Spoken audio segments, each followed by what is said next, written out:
Good afternoon, everyone. Welcome to our council meeting for the 30th of August 2023.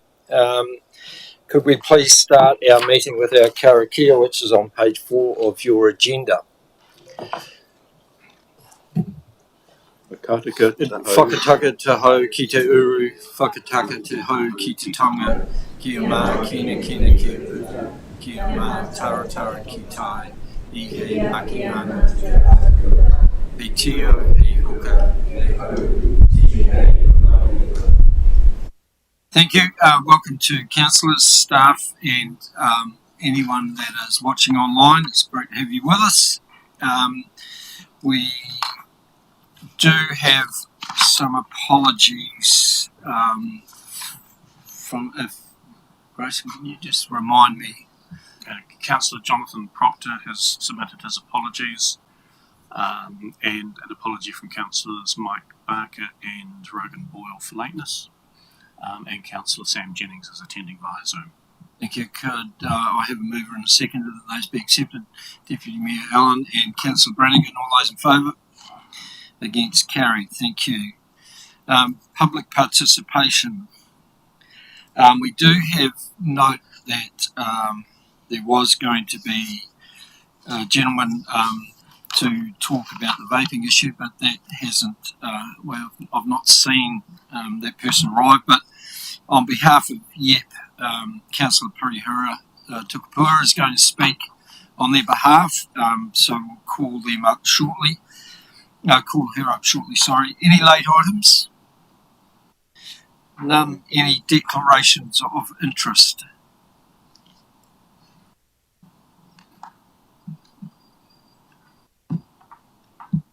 Councillor Jennings, did you? Yes, thank you, Mr. Mayor. Yeah, just in relation to item 7.4, and I've just sent elected members and your Honour, your Worship, an email just to confirm the nature of that interest, which is just a client relationship with a business that's involved in the vaping industry. I just determined that it's not appropriate for me to participate in the conversation. Thank you. So during that item, you will take your camera off and mic off? Yes, confirm. Thank you. Councillor Olsen. Thanks, Mayor Bernie. Just the Poplar Partners lease, I just exclude myself from that as well. Thank you. So noted. Okay, so moving to item number 5, confirmation of minutes. Could I have a mover and a seconder for the confirmation of the meeting minutes? Council the 19th of July 2023, the meeting minutes in committee meeting of Council the 19th of July 2023, the meeting minutes extraordinary Council 28th of June 2023, and the meeting minutes extraordinary in committee meeting of Council on the 19th of July. So moved by Deputy Mayor Allen and seconded by Councillor Tamihana. All those in favour? Against? Carried. Thank you. All right. So, Councillor Tukapua, would you like, as a representing a local community group, like to be a member of the community and present from the table? Thank you.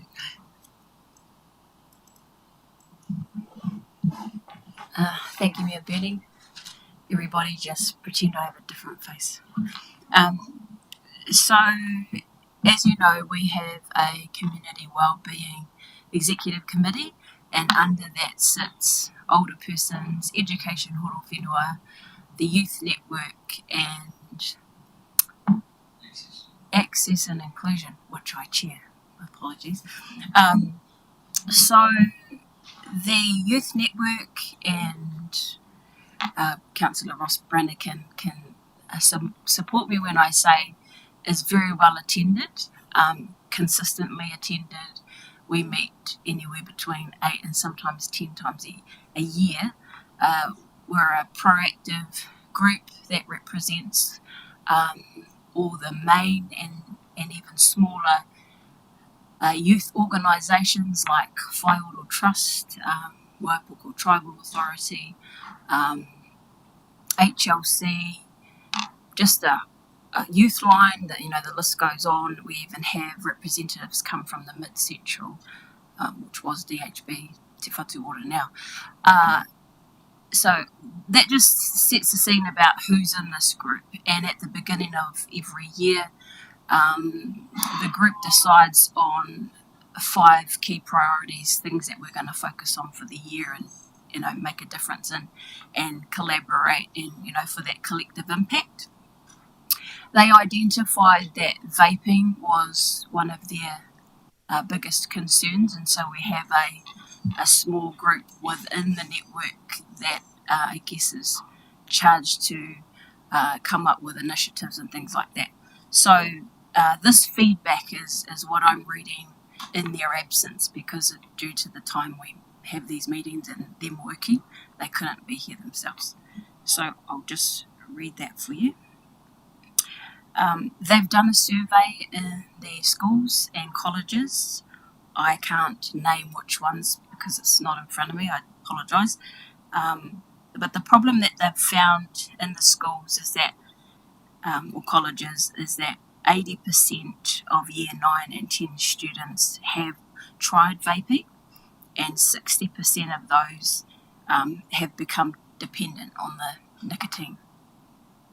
From the 80% who have tried vaping, said they wouldn't continue if there wasn't all those yummy flavours.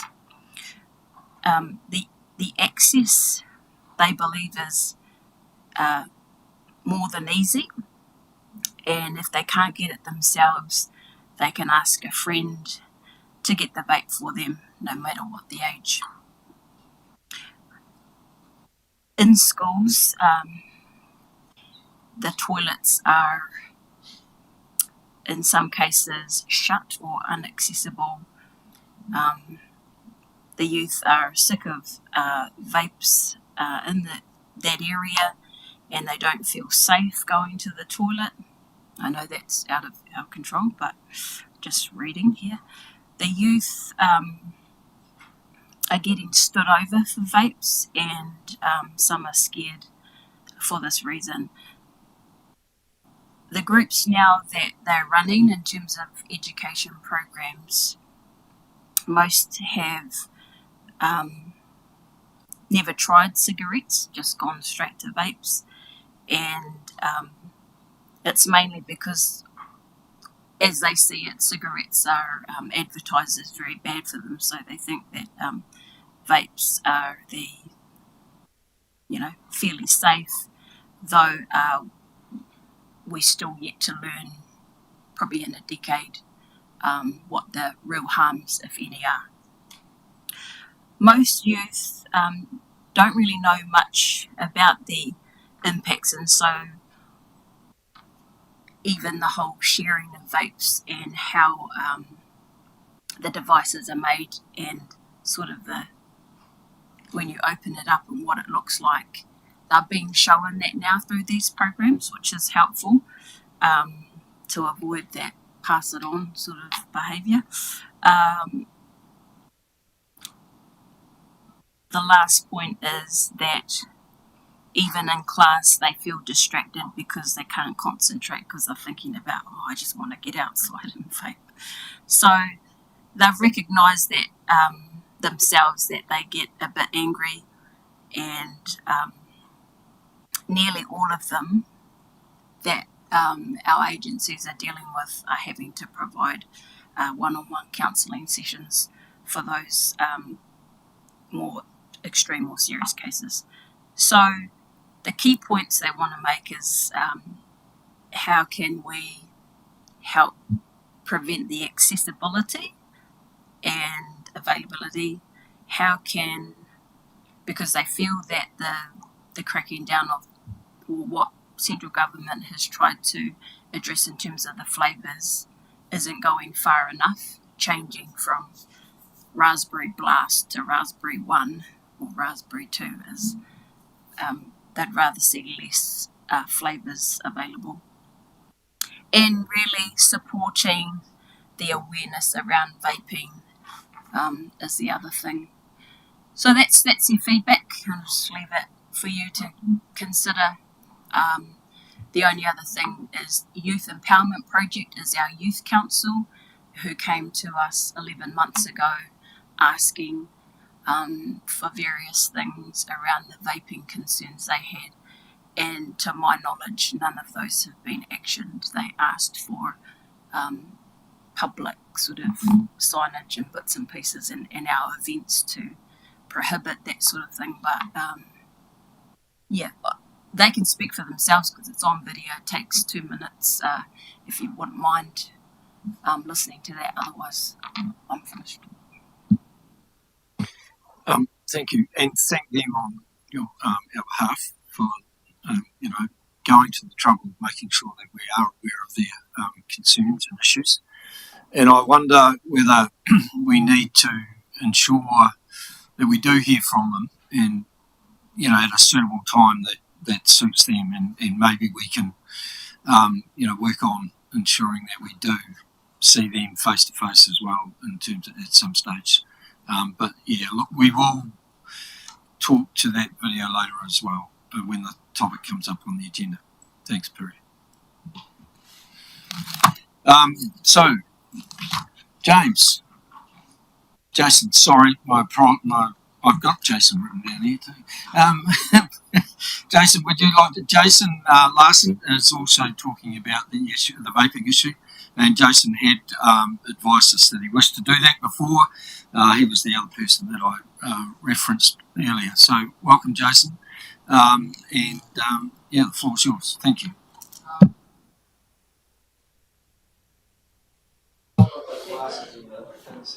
That's all right. Good afternoon. My name is Jason Larson. I own Pablo's Vaporette in Levin and Foxton. We are the largest retailer of vapes in the Horowhenua District. So I thought that it was point to come along and talk today in regards to 4 things. Why we believe that the status quo is no good, the key facts about vaping harm and the new regulations which have just been published this week and the impact that we think that they will have, what we think should happen, and what we think council should do within your scope and mandate. So I want to start with why we think that the status quo is no good. Essentially, we believe that the national regulations which were put in place 2 years ago are not bad, but the way that they've been rolled out and administered by Te Whate Ora and previous to that the regional health boards or district health boards has been ineffective. We've seen nicotine limit breaches by companies. That's been brought to the attention of all by Fair Go. We've seen major retailers like Foodstuffs, BP and Z continue to sell these over the limit nicotine products even once it's been brought to their attention. I wrote to every single one of those companies and said, hey, this is the science behind why it's over, and they're still sold on the shelf today. Signage is another issue. Shops cannot advertise the availability of restricted products, yet in Levin, a simple walk down Oxford Street, you see the term vape shop everywhere. That's not typically their trading name, and so that's not actually allowed. You see vapes available or disposables available, etc., right the way down through Oxford Street. We've brought all of these to the attention of our local smoke-free enforcement officer and have had no action at all.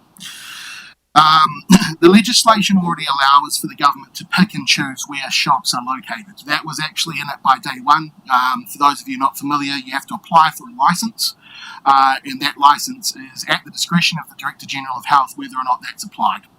Unfortunately, we've seen an absolute outburst of shop and shop, is the terminology that I use, right across. And what that essentially means is the same person that is selling you lollies can then walk next door into their shop and sell you a vape, assuming you're over the age of 18 or that they actually check. It also means that quite often the vape shop itself is unattended. We see that right throughout Levin everywhere at the moment. There's very little full-time staff in these shops. They're often crossed between general retail, normally in the form of a dairy, and then their vape shop. So they can't actually see who's walking in and out of the front door other than on camera. And we think that that's a major problem. Principals are reporting that there's a large number of youth vaping in schools. I think that we're pretty well aware of that now. I want to talk slightly about the primary supply channel which we see.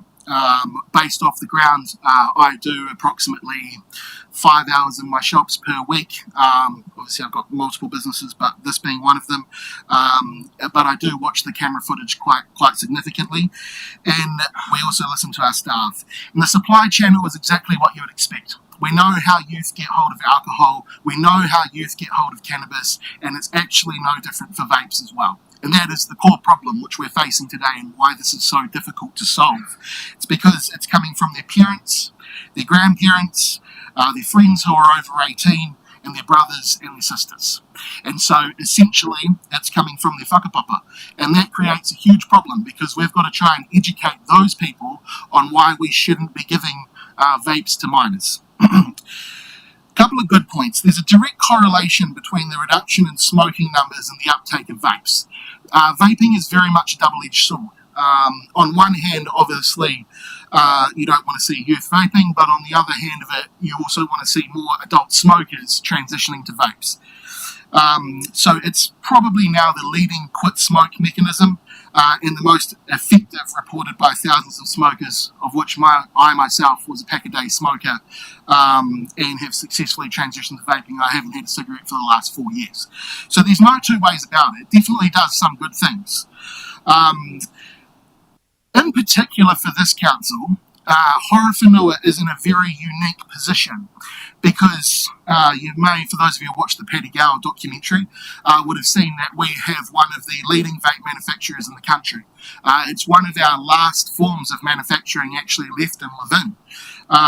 So we're in a unique position here because we would roughly estimate that it's bringing somewhere between $5 and $10 million to the local community per year.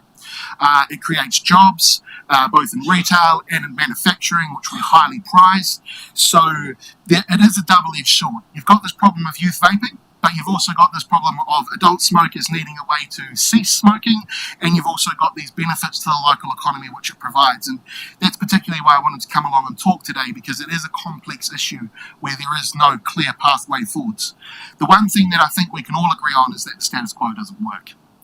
I want to talk now slightly about the key facts. Earlier last year, you had, I think it was the Cancer Society and a representative from local iwi come and talk about some of the vaping harms that it does. The first point which I want to make is that vapes are not cigarettes. Whilst the exhale may look the same, that is where the similarities stop. Science is conclusive to date, and there is a lot of science around this. Many people say that we have to wait 10 years to find out the answer. That's actually not true. The reality of the situation is that toxicology reports can show us now far earlier what the impacts of certain things are. In the past, we used to have to wait for somebody to pass away from smoking. We could then carry out a post-inspection of their body, forget the technical term, autopsy, that's what I'm looking for, and that would tell us why they passed away. And today, we can actually measure their blood and we can find out what toxins are in their blood. And what that allows us to do is estimate with far greater accuracy the harms which vaping is causing in comparison to the harms of smoking and in comparison to the harms of every other day activity. It might surprise you, and I'm happy to provide to council the fact that sitting outside on the sponge kitchen outdoor seating area is likely more harmful for you with the NOx gases from the traffic going past than what a vape is. Extensive research has been conducted into vaping harms. The NHS reported some years ago now, and it is contentious to be fair, that vaping is likely 95% less harmful. And whilst vaping is quite new compared to cigarettes, like I said, the toxicology does actually tell us that it is substantially less harmful. I referenced slightly earlier the documentaries which have been available. Both of them found that no changes after 2 years of vaping to the lungs. And Paddy Gower's documentary, both oncologists reported that they found vaping less harmful than smoking. So much of the current rhetoric which is being pushed by anti-smoking groups is hysteria. Not based in fact, and it's important that you as legislators, in my opinion, look past this and concentrate on the science, which is well established. We've had over 11 years of science into this now. So new regulations published this week. They restrict flavours. They introduce child safety locks to prevent accidental vaping. They move to plain packaging, and they lower nicotine limits. We should aim to see how these impact the status quo before we bring out any more new legislation. My other business, I'd liken it to buying a 7-seater car and then going out and buying another one before you've seen how the first 7-seater comes out. We really need to wait now and see what's going to happen next. So there is one suggestion which we would like to make. And the problem here is that tracking in the industry at the moment stops at the shop. And that's a major problem because we know that they're getting into schools and we don't know how they're getting into schools. We have an idea, but we can't conclusively prove it with evidence. So my suggestion to the national, or to Te Whati Order basically, is that everyone who vapes should be required to have a license, exactly like they do in Japan for cigarettes. Vape purchases should be able to be tracked back to that license number via a national database, just like firearms. And fines or community service sentences should be introduced on the back of this for the constant supply to minors. Essentially, the way that we see it working is that Grant Condon, for example, finds a kid vaping at school. He can scan the tracking device in there. We can tell who that shop was, where that was sold, and who it was sold to. And from there, we can find out how the minor actually came to possession of that. If you find that it's their parents on the 6th time that they get caught vaping at school, then means that we can actually take action with that parent. Far more targeted, far more effective than other things like what were in the Vape Free Kids proposal, for example. Banning flavours. A good portion of flavours have been banned. Whilst yes, it is a name change, the reality of it is that the two sit side by side. So you've got the vaping regulation, you've got the Fair Trading Act. You can't sell an apricot flavoured vape anymore because you'd be breaching the Fair Trading Act because there's no way to actually describe it correctly. So the reality of it is that we've gone a significant way to limiting flavours. Flavours are also a really important way to actually take somebody off the tobacco taste, move them to a different flavour. It significantly decreases the chances of a traditional cigarette smoker going back to that. They're no longer like the taste, they're used to something else. We think that, so vape pitch should be able to be tracked. We think that we should support local iwi, funded by council, in our opinion, not national funding, but we think that it should be funded by council to run improved parenting programs. Like I say, I invite any single one of you to come and sit in my shop. You can come and sit there for 2 or 3 hours. You can see the direct correlation between adults coming in and purchasing and youth receiving those vapes. So we think that we need to concentrate on parenting. We believe that the smoke-free program should be extended to vaping, and we believe that the shop-in-the-shop single-server model should be outlawed. Brings me to my last points, which is what we think council involvement should be. You guys have a limited scope here. This is regulated by national government, not by local government. So there are only certain things which you can actually do. But one of the things which we believe is that we should fund the Mopuku Tribal Authority to expand their community support programs which they provide. In particular, their Big Brother support program, and also establish new parenting programs for the community, and these should be targeted at the youth of parents who are found with vapes, alcohol or cannabis at school, any one of the addictive substances, but we strongly support that. We believe that that should be funded through a reduction in back office staff council cuts, and we believe that advocacy for the solution should be, we believe that you should choose option 2 today on your list which is available, and that you should work with industry, of which it is major in Levin. Like I say, we've got one of the largest industry players in Levin, to come to a well-researched document that local government New Zealand can then advocate for on our behalf through for those national levels. That's my bits. I'm happy to answer any questions. Thank you, Jason. Well put. Any questions for Jason? Yes, sir. The question is, what do you know or think in terms of access is coming through online shopping rather than, in your store? It's a great question. It's actually likely that the government is one of the largest suppliers of vapes to underage youth through New Zealand Post. Do we really need to be selling these products online?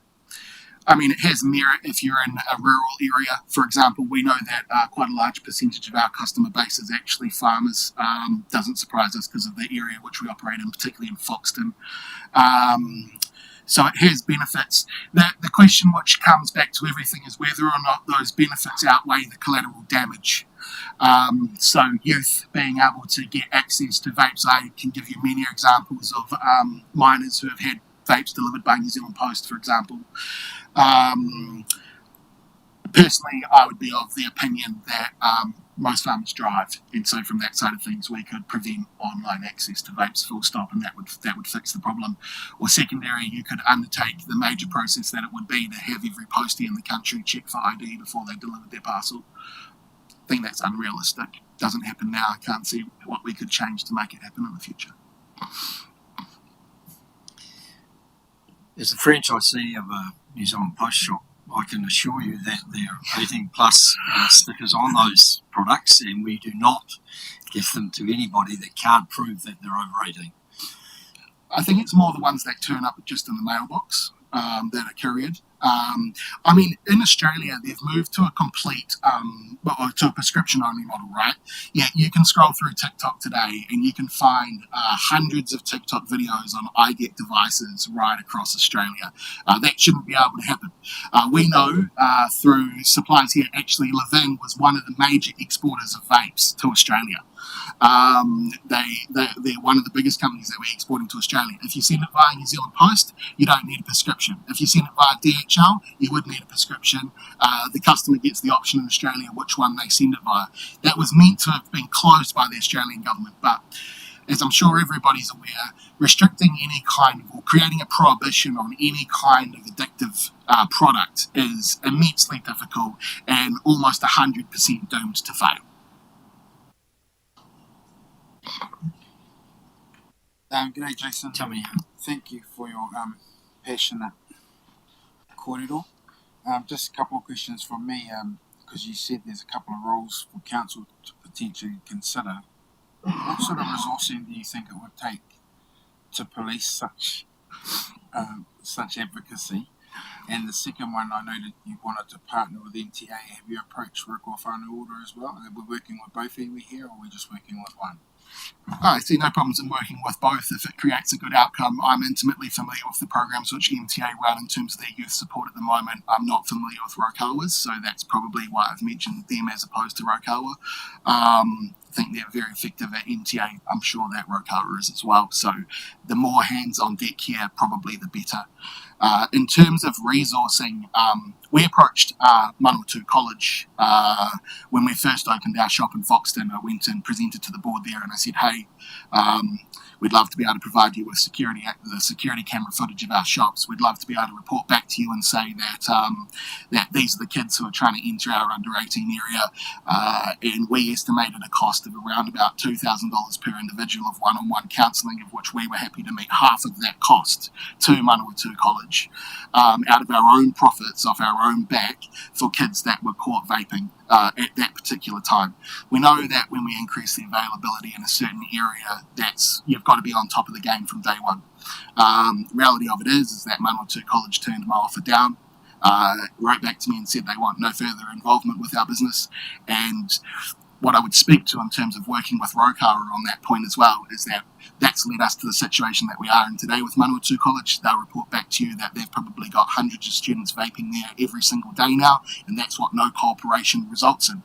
The reality of it is that you have to be able to work with people like us. We have to be able to work with all iwi. We have to be able to work with all schools in order to create a solution that's going to actually work. Appreciate your time, Jason. Thank you very much. Yes.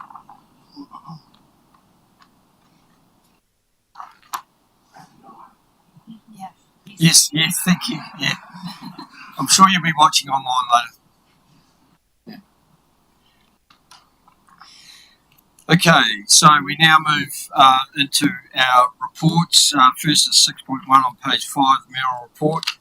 And can I just acknowledge and thank the Deputy Mayor for taking control while I was on leave.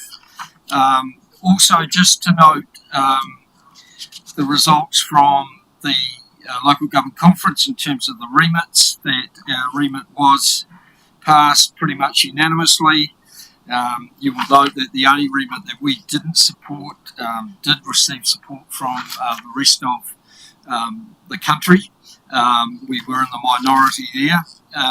And just to give you a heads up, and because now the Mayor of Selwyn, Sam Broughton, has become the new President of Local Government New Zealand, there will be an election for the provincial chair position, as well as a provincial position on National Council. So there are in fact two elections. Yesterday afternoon received nominations from three mayors in the country. Neil Holden from New Plymouth, Tim King from Tasman, and Helen Warboys from Manawatu. Later this week, we need to have that vote back by September the 22nd. So there's no full meeting by then, but I will include in my notes to you on Friday the profiles of those three, plus a recommendation from myself. And if you have any allergic reaction to that, I need you to get back in touch. To be honest, I haven't really, I've got to have a think, because all three are eminently qualified to take that position. So, yeah. Any questions around the report?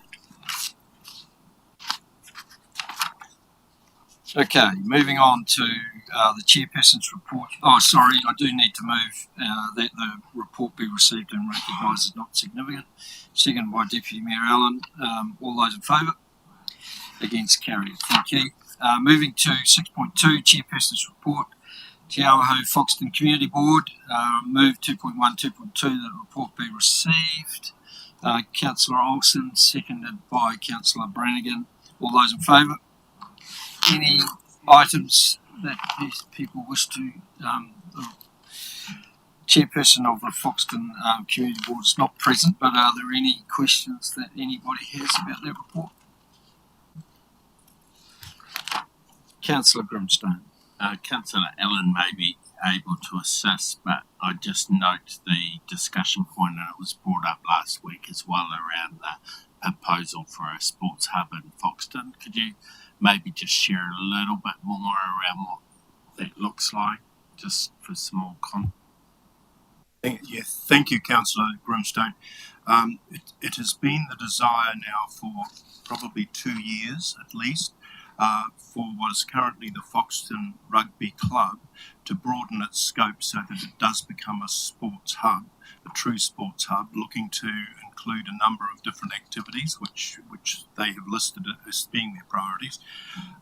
It's very much alive as a conversation both at board level and through Councillor Brannigan and myself meeting informally with them as recently as a couple of weeks ago. Met with the chair, Nick, and also Robin Harpy turned up in support too.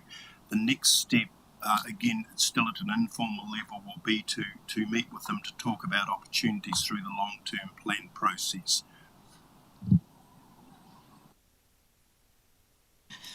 Thank you. Okay, moving on to item 7.1, which is the Horowhenua District's Draft Speed Management Plan, Public Engagement Review and Endorsement. And welcome Officer James Wallace to the table. And I thought it was a new staff member walking into the room, James, but it's good to see you. And I'll just, while you're just getting into that, can I move 3.1 and 3.2 that the report be received? Councillor Olsen has moved, Councillor Grimstone second, and all those in favour? Against, carried. Thank you.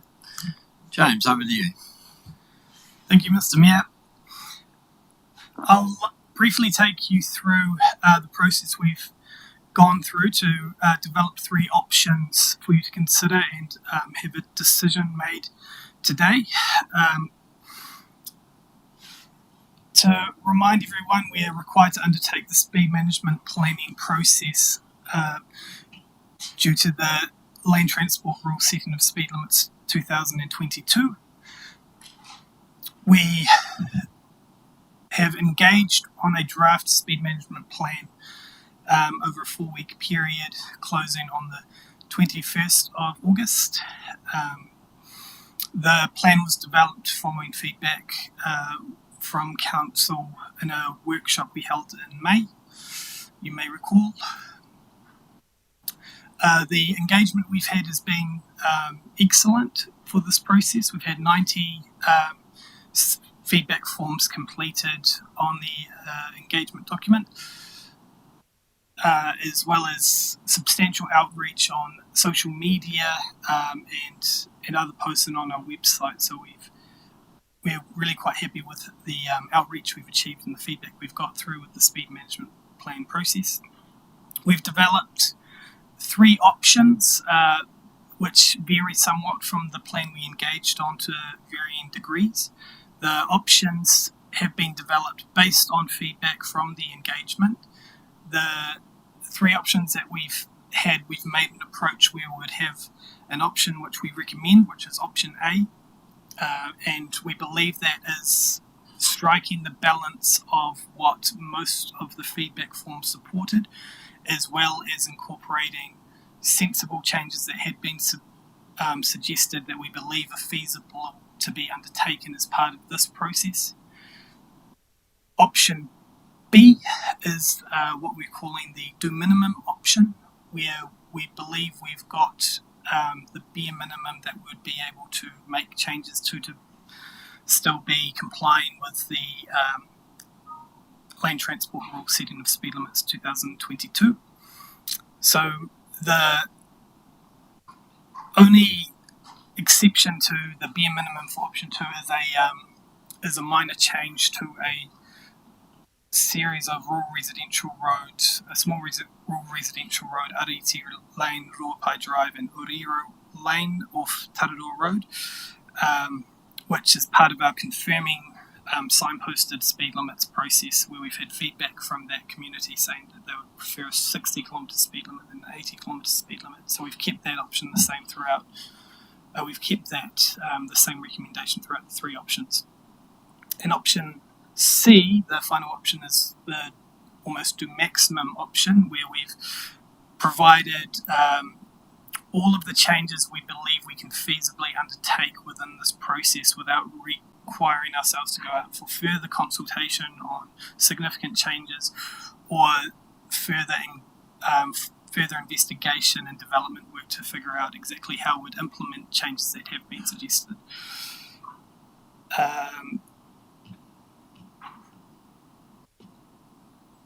That's broadly the information I've got for you on the 3 options. I'm happy to take any questions on that. Chief Executive just wants to make a comment. Thank you, Your Worship. One of the points I just wanted to highlight to elected members is that since the completion of this report and the subsequent documents under separate cover, we have emailed and communicated with every submitter so that they've had a copy of this report in advance, and we encouraged any submitter that was concerned about where the report and the recommendations headed that they could seek public participation rights today. So I just wanted to emphasise that additional level of engagement we've done post the completion of the report. Councillor Brannigan. Thanks, James, and thanks for your work on this. It's been quite a large package of work, and I think Councillor Tamihana enjoyed our chat on the couch, so that's very good. So, listen, really comfortable with your recommended option. Just wanted to talk about the no speed limit change from Waikawa Beach, and just a quick summary on the feedback and why we've come to that decision, which I also agree with. Just it'd be good to canvass that. Yes, through you, Your Worship. The Waikawa was a hard one, to be frank, for us to land on a position. So the split between supporting our proposed permanent 30 kilometre speed limit throughout Waikawa Beach was fairly even, although the people who put comments on their feedback forms were very commonly saying either do not make the speed limit changes or asking for a seasonal speed limit, so asking for a specific speed limit reduction during Christmas time or peak time when you'd see visitors to the settlement. Now, that is a feasible thing that can be done, but we're not confident on being able to implement it as part of this planning process, and we propose to take that forwards into the next speed management planning process, and would want to undertake a process for all the beach settlements and come up with a real comprehensive process to figure out and engage with each of the communities, have a conversation with the communities to really set a good process in place. At the moment, I think it would be our recommendation is that it's premature to make the 30-kilometre speed limit permanent for Waikawa Beach. Councillor Jennings, you've got your hand up. Thank you, Mr. Mayor. Yeah, James, if an elected member wanted to put forward an option D, which was based on essentially option A, but with variable speed limits for all school zones, so that's variable 30k speed limits for all school zones. Can you just speak to the workability or the compliance of that? Yes, through you, Your Worship. I believe that could be, we could amend that option in the meeting. I might have to seek clarification from the CEO on that.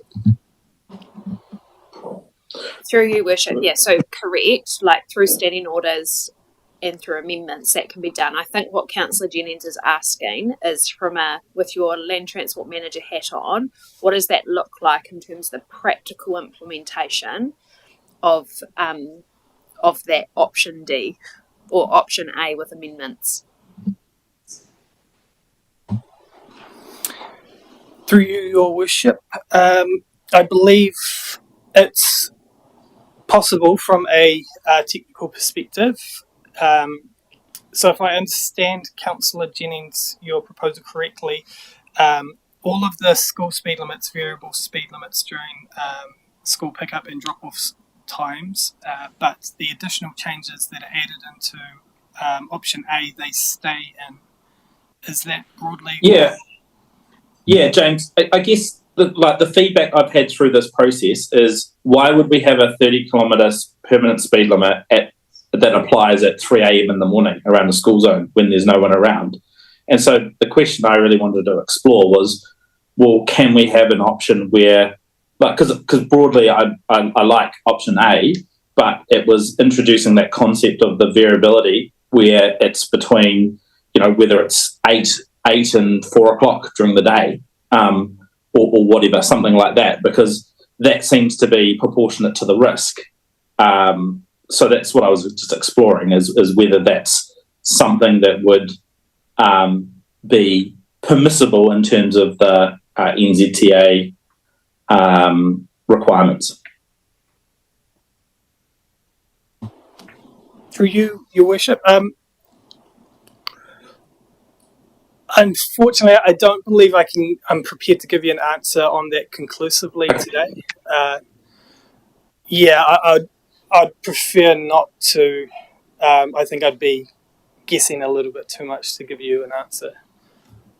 Okay, no worries. Thank you. Councillor Brannigan again. Just a point of clarification on that one, because as I understand it, James, for a variable speed limit to be effective, by and large, you'd be talking about electronic signage. Is that correct? And if that's the case, because obviously the most effective is the electronic signage, the cost of that would be quite remarkable, I would imagine. Through you, Your Worship, yes, you'd need more active warning signs, electronic warning signs, which are quite costly. You don't need them at every sign point, and there may be school zones where you won't need them whatsoever. So, for instance, Koputoroa Road for Koputoroa School would certainly need active warning signs within the high-speed zone coming into a 30k zone, and they would be required even if we did go for the full-blown permanent speed limit, just because of the dramatic change in speed without a corresponding change in road environment. You wouldn't expect just a simple static sign to be effective enough at reducing the speed to get an acceptable level of compliance. There'll be roads like Werero Road, Bartholomew Road, where I'd expect that you would have to consider active warning signs. It wouldn't necessarily be something that we would need to have forever. But at this stage, I think if we were to do variable warning signs, I think a variable speed limits, active warning signs would be needed more than we propose in the costs, as we described in the cost estimate section of the report, would probably not be accurate. James, a number of the comments within the submissions that we got, that we would have speed bumps on every second road in the district. I mean, can you just, what's the process that you go through to determine whether a speed bump or those sorts of things are, sort of required? Yes, Mr. Mayor. Speed humps are a common request from the public, certainly. They have benefits and disbenefits, certainly, and there's times and places where they are not appropriate and times when they are appropriate. One of the main problems is the noise generation of a speed bump. So you generally get a lot more noise at night time with accelerating immediately after it. They have some maintenance cost implications. The bump noise. We do receive quite a lot of calls from the public complaining about speed limits, especially when we put them in initially. You can mitigate that somewhat if you put a raised safety platform or speed bump close to an intersection where there's already a level of noise. The impact isn't so strong. There's other techniques you can use that usually cost more to get the same result of reducing the speed limits. So you can do different types of traffic calming that can reduce the speed environment. When we have a call for a safety concern on one of the local roads, we really investigate the site specifically, and there aren't a great many generalities where we can say we'll put speed humps on every second road, because we'd look at every second road and find the right solution for each one and the right solution for our budget. Yes, Tamiya. Tēnā koe, James. Thank you for this. I'm probably leaning a little bit towards Councillor Jennings as well in terms of the variable, and I know that there is a cost to consider in terms of electronic installations where they're required. But I'm also quite aware that potentially they could be required in time anyway, we just don't see it coming yet. So I sort of wonder whether, we should be considering that form of an installation where we acknowledge there's a need. But I'm very much of the same opinion that I think the variable options make a lot more sense for the schools and that, because, so 16 weeks of the year the schools are inoperational, they're not even operating. That's a huge chunk of time. And another thing I'm quite aware of is we very poorly police or monitor things when we put them in place, because we don't really have the capacity or the ability to carry through with what we put in place at times. So I wonder whether we're actually setting ourselves up, well, not us, but our public, in this process. And then if I just give an example, the Bartholomew Road one, where we want to go from Parsons Ave down to Meadowvale Drive. Now, anyone that was involved in the rugby down there this year and any year would see that the rugby grounds would benefit from a variable. That area becomes so congested, parking's unsafe, we've got kids running across the road at many occasions every weekend. So I'm just signalling that I know we're going to do something today, but I'm very much of the opinion too that the variable speeds are more practical, they're more purposeful, and there's less policing required. And I think that if we're working with schools, they have their parking wardens and things like that. It's part of education and what have you. So that's all I wanted to lean on as well. Kia ora.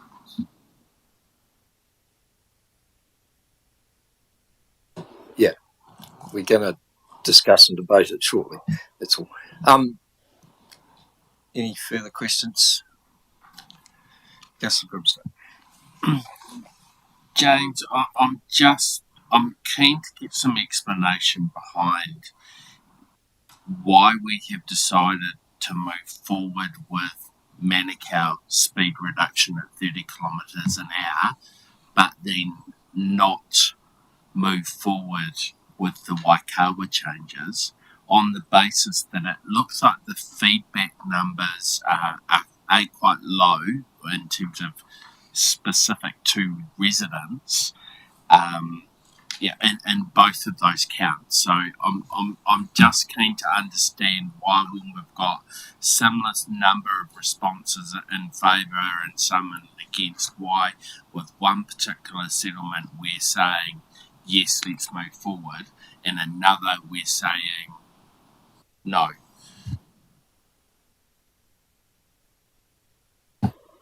Through you, Your Worship. Yes, that's a good question. So with Manukau, we must be said we were a little bit disappointed that we didn't get a great deal of feedback directly from the township. So it is difficult for us to really draw a conclusion from such a small level of direct engagement with the township. But of the people who did support it, they did have a high proportion of them did have comments supporting it, and that it indicates to me that it was quite a high quality sort of level of engagement where they thought about a proposal, they reviewed it, and they considered if it's fit for their town.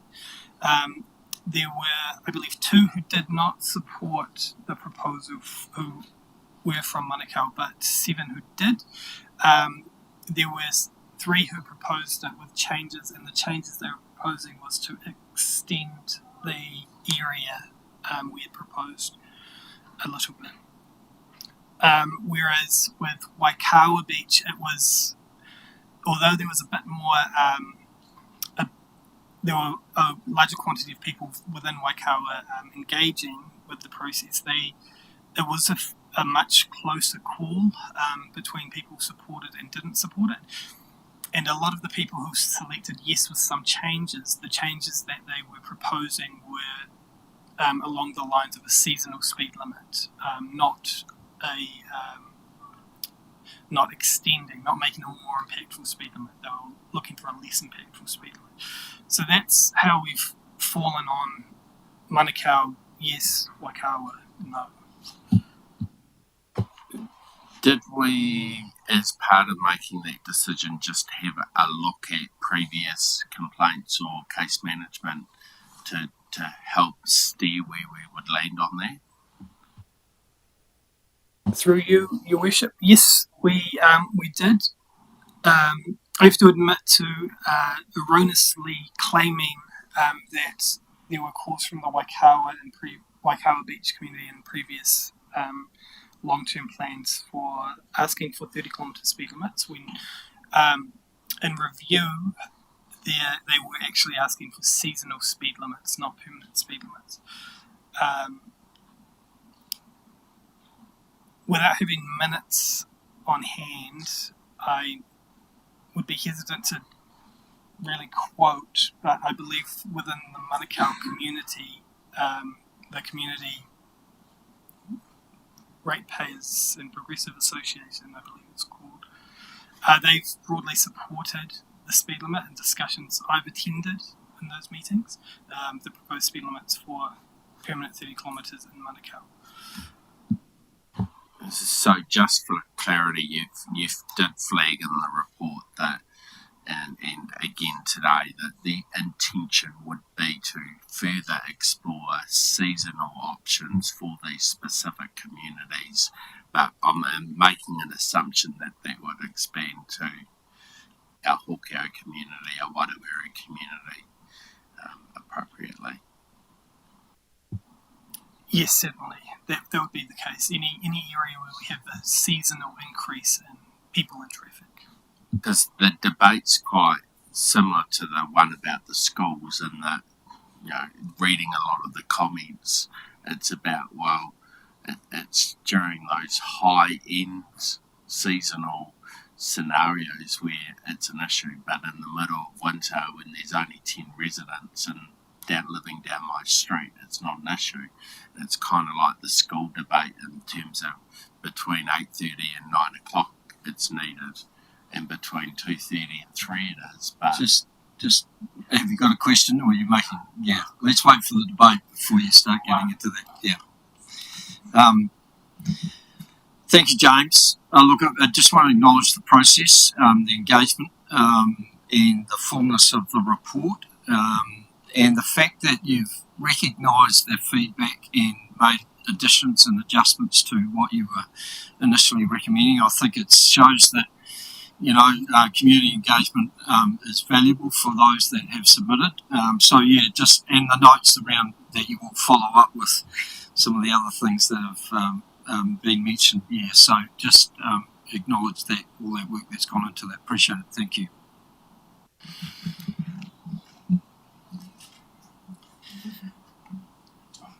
Councillor Brannigan. Move 3.3, Your Worship. Do I have a seconder for that? Deputy Mayor Allen. I'm not going to read out the whole bit of 3.3, but as you can see, it is the recommendation. Option A, which incorporates variable speed limit for Koporoa, variable 30k speed limit for Manawatu College and Foxton School, with the exception of Holt Street, permanent 30k speed limit for all other local road school zones, permanent 30k speed limit for Manukau, and no speed limit change for Waikawa, plus those changes and additions as described on page 14. So the topic is now open for debate and discussion. Councillor Brannigan. Yeah, thank you. The reason I've supported this is I'm pretty comfortable with the work the team have done, the level of engagement, and based on the feedback, I think it's a fair representation of the feedback to come to this point. The variable speed limit conversation is fair, but it's fair in the point that there are times where a variable speed limit is obviously somewhere you need to look at. That's what the team have done.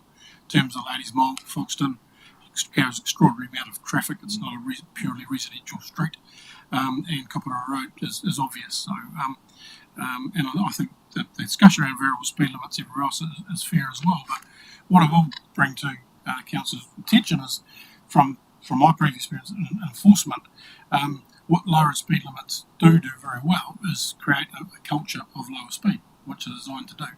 So regardless if it's going to be not particularly necessary between the hours of after 4 o'clock in the afternoon or 5 o'clock, whatever, through to 7 o'clock the next morning, is really of no little consequence, because anyone lives in a residential street, most people live in a residential street will be very happy with the culture of a lower speed limit in their neighbourhood, particularly around their schools. So I don't see that as an issue at all. And also, there are examples where we've done that previously in terms of our district beaches, where we took that speed limits from open road speed limit down to 30 kilometres an hour across our beaches. And while there are still issues, and there always will be, during those peak times, particularly when there's lots of people on the beaches, the speed limit drops immensely. It's enforceable, and it does create that culture of a lower speed limit. Another one of an example was Beach Road between Foxton and Foxton Beach many years ago, where we advocated to council to lower the speed from 100 kilometres an hour down to 80.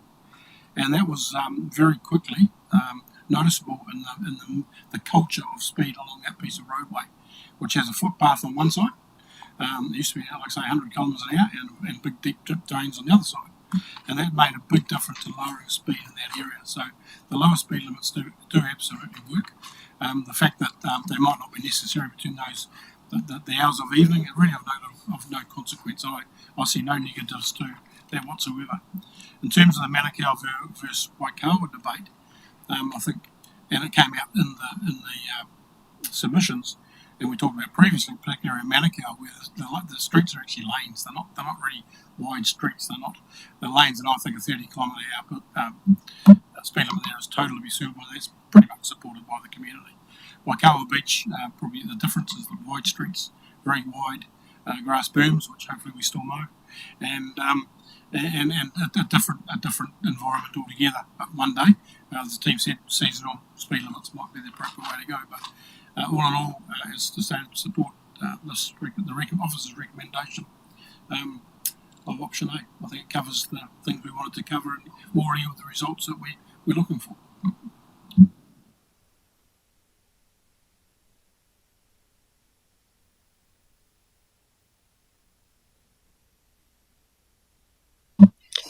Okay, so motion that's on the table. Do Councillor Jennings, you wish to say something? Yeah, thank you, Mr. Mayor. I was waiting for others to speak, but I thought I'd just offer the slightly contrary view. Look, while Councillor Brannigan makes a pretty good case for the motion that's been put forward, and I'm broadly comfortable with it, it really is that variable speed limit around the school zones for me that is the problem. Because I feel like when we take this type of action and we exercise our role as a road controlling authority, we should do it on a risk-based approach. And for me, that's the piece that's missing. So Councillor Brannigan almost convinced me, but it's the lack of flexibility and the lack of incorporation of the variable speed zones for the school zones that's problematic from my perspective.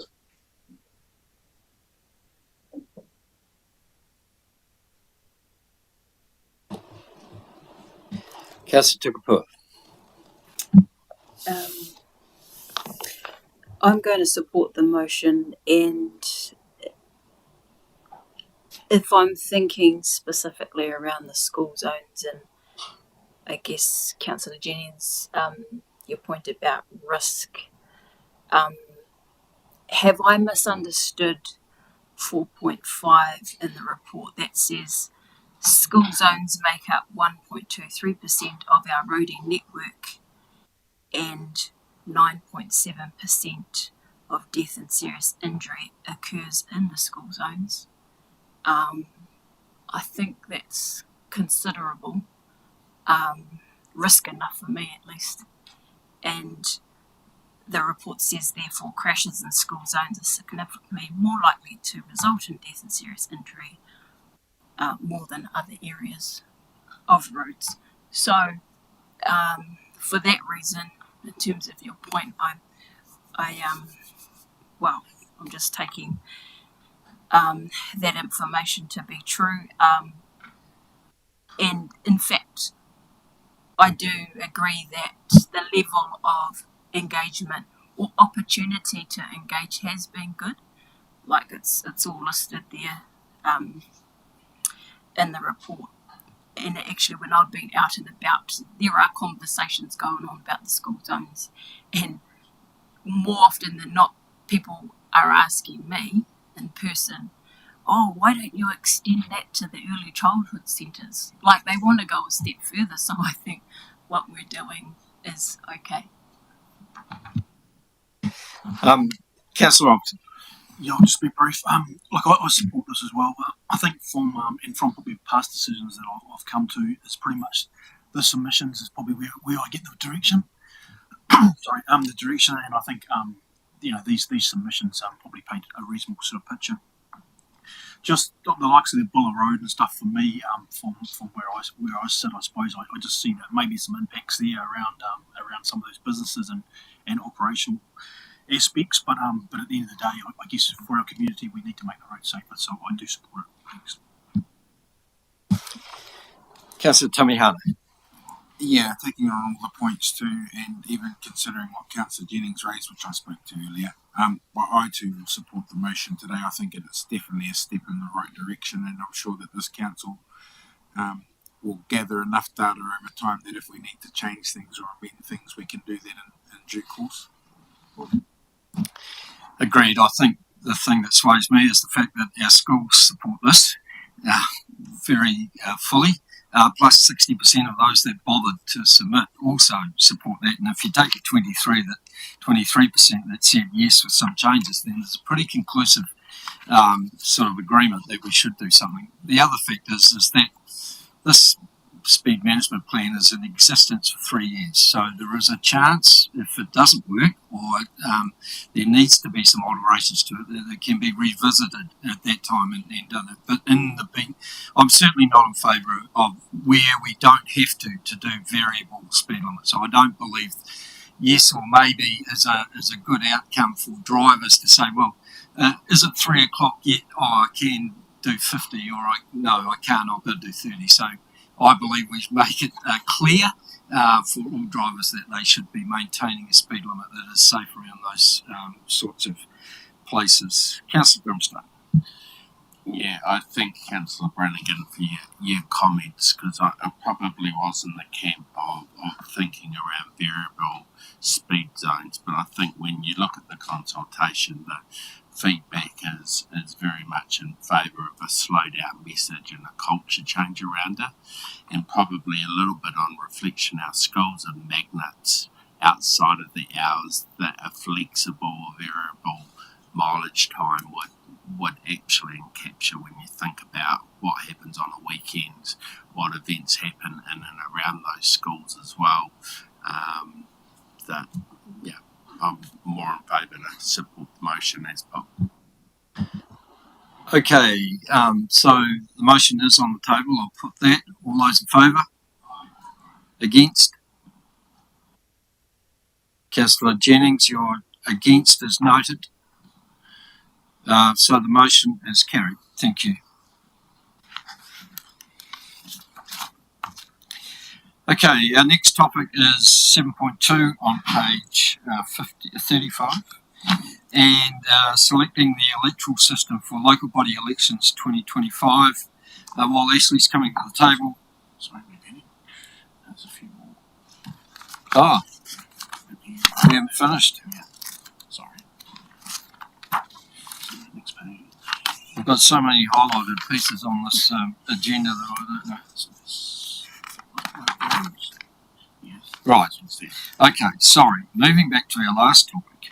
Page 15, 3.6.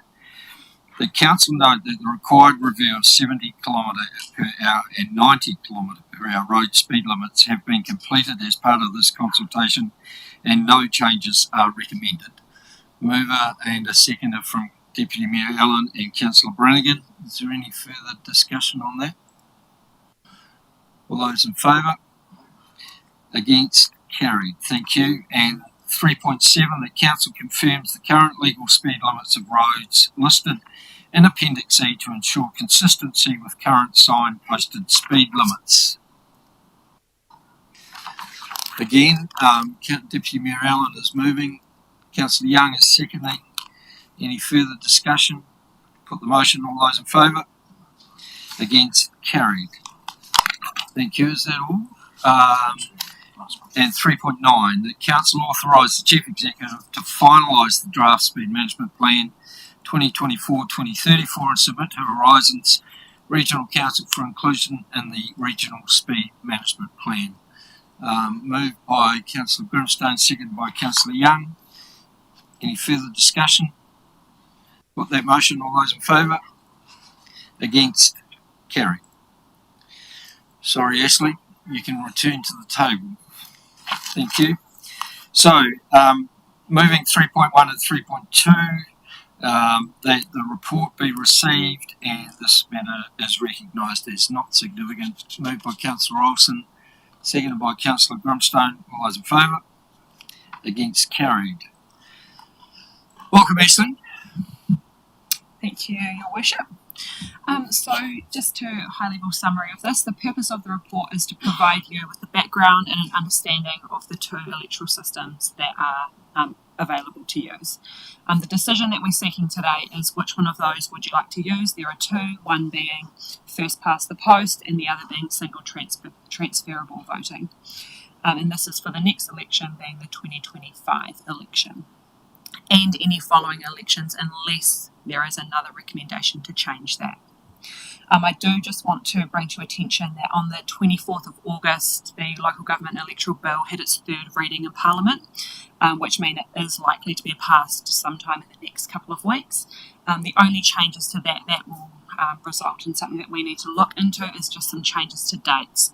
One being on the last date for the demand of a poll being instead of the 21st of February, they're bringing it forward to the 11th of December.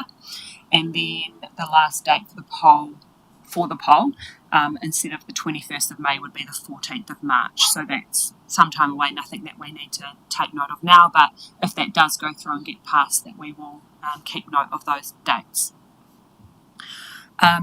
Before I move on to questions, taking any questions, there is a short video for you to watch, and it just gives a really good understanding of the two different systems. Here's how you FPP. Councillors are elected in each ward.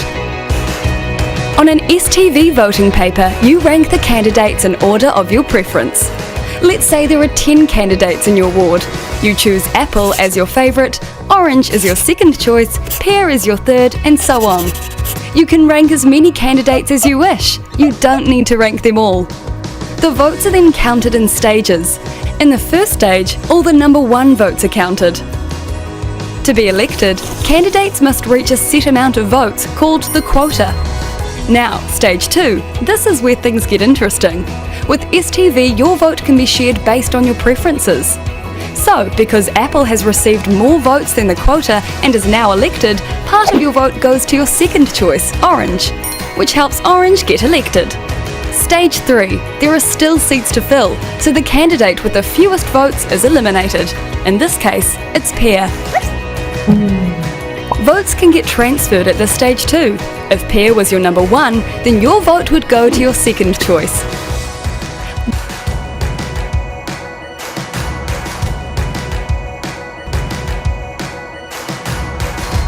Now, let's look at how you vote under FPP. In an FPP election, you give one tick to each of the candidates you want to vote for. The winners are the candidates who receive the most votes. What would you choose? Will it be FPP or STV?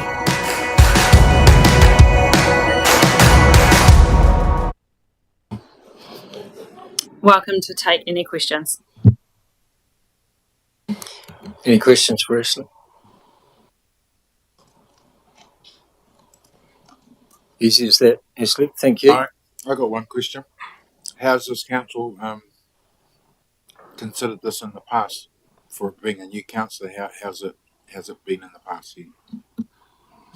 So this council has always gone first past the post. We haven't necessarily come back every election because you only have to come back every second. We're choosing to come back and have the decision open, but we've always been first past the post.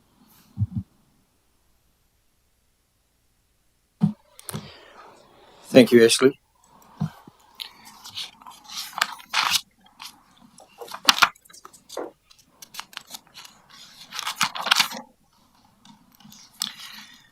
Okay.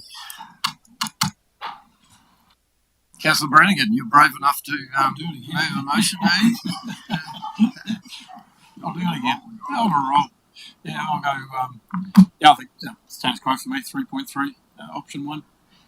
Served us well. I'll see you. So, sorry, just before you get into that, is there a seconder for that? Councillor Olsen, thank you. Sorry. Served us well. I see no reason to change. I think it was 83% of the country uses FPP. Local government context, it serves us well, so I see no reason to change. Deputy Mayor Allen. So just an alternative view, I support STB and have done with no success at all in the past, and I look forward to a change in direction this time, without wishing to put any emotional blackmail on anyone. Look, for me, Mr. Mayor, STV, the two things that draw me to it are that it is fairer and it promotes greater diversity. I won't go through and reiterate the report, the points made in the report, but I think that it's important to note that those districts that have used STV have, I believe, produced a much more inclusive table as a result. The weaknesses of FPP are that there are wasted votes, that there can be so many votes that are not, because it's not redistributed, the votes far exceed those which are necessary to elect a person. If you take the example of single outcomes such as Miranui Ward or the mayoralty, under STV you require a majority of support in order to become the mayor or the member for Miranui, 50% plus one. That's a really important message, not only to the people who you serve, but also in terms of a mandate for your soul. It's possible, and we saw it in Auckland, for example, at the last local body election, where the mayor, Wayne Brown, nothing personal about Wayne Brown, but he got in on a very, very small vote of the people who did vote there. STV, people often say, is complicated. As long as you can count to 10, it's not complicated. The software is complicated. The means by which the votes, the decision is arrived at within a software program is difficult, but to actually sit down and vote is very easy. You simply rank the people you want, and you don't have to rank people if you don't want them. There might be 10 people on the list, as was shown there before. You only have to vote for one or two or as many as you want to. So it is simple as long as you can count to 10. And I believe every person in this district can. I just want to finish by saying, and I do reference the Future for Local Government review, and in no way am I obligated to share their view because it happens to be their view, but I do note that they undertook significant research in coming to the conclusion that STV was the better system. And again, the phrases they used was, again, as I identified before, that there is a greater likelihood of diversity under STV, and also that you do avoid the wasted vote scenario. So for those reasons, Mr. Mayor, I support STV. I now understand why Deputy Mayor Allen's been in local government so long, because he's trying to convince us all that STV is the right way to vote. And look, I'm of the contrary view. I believe first past the post, as Councillor Brannigan has served us well. When I dug a little deeper in terms of only the 15 of the 78 councils in New Zealand who use STV, most of them are the bigger cities where the population is such that a lot of candidates are not well known, so that they can get that across the board. They can rank them.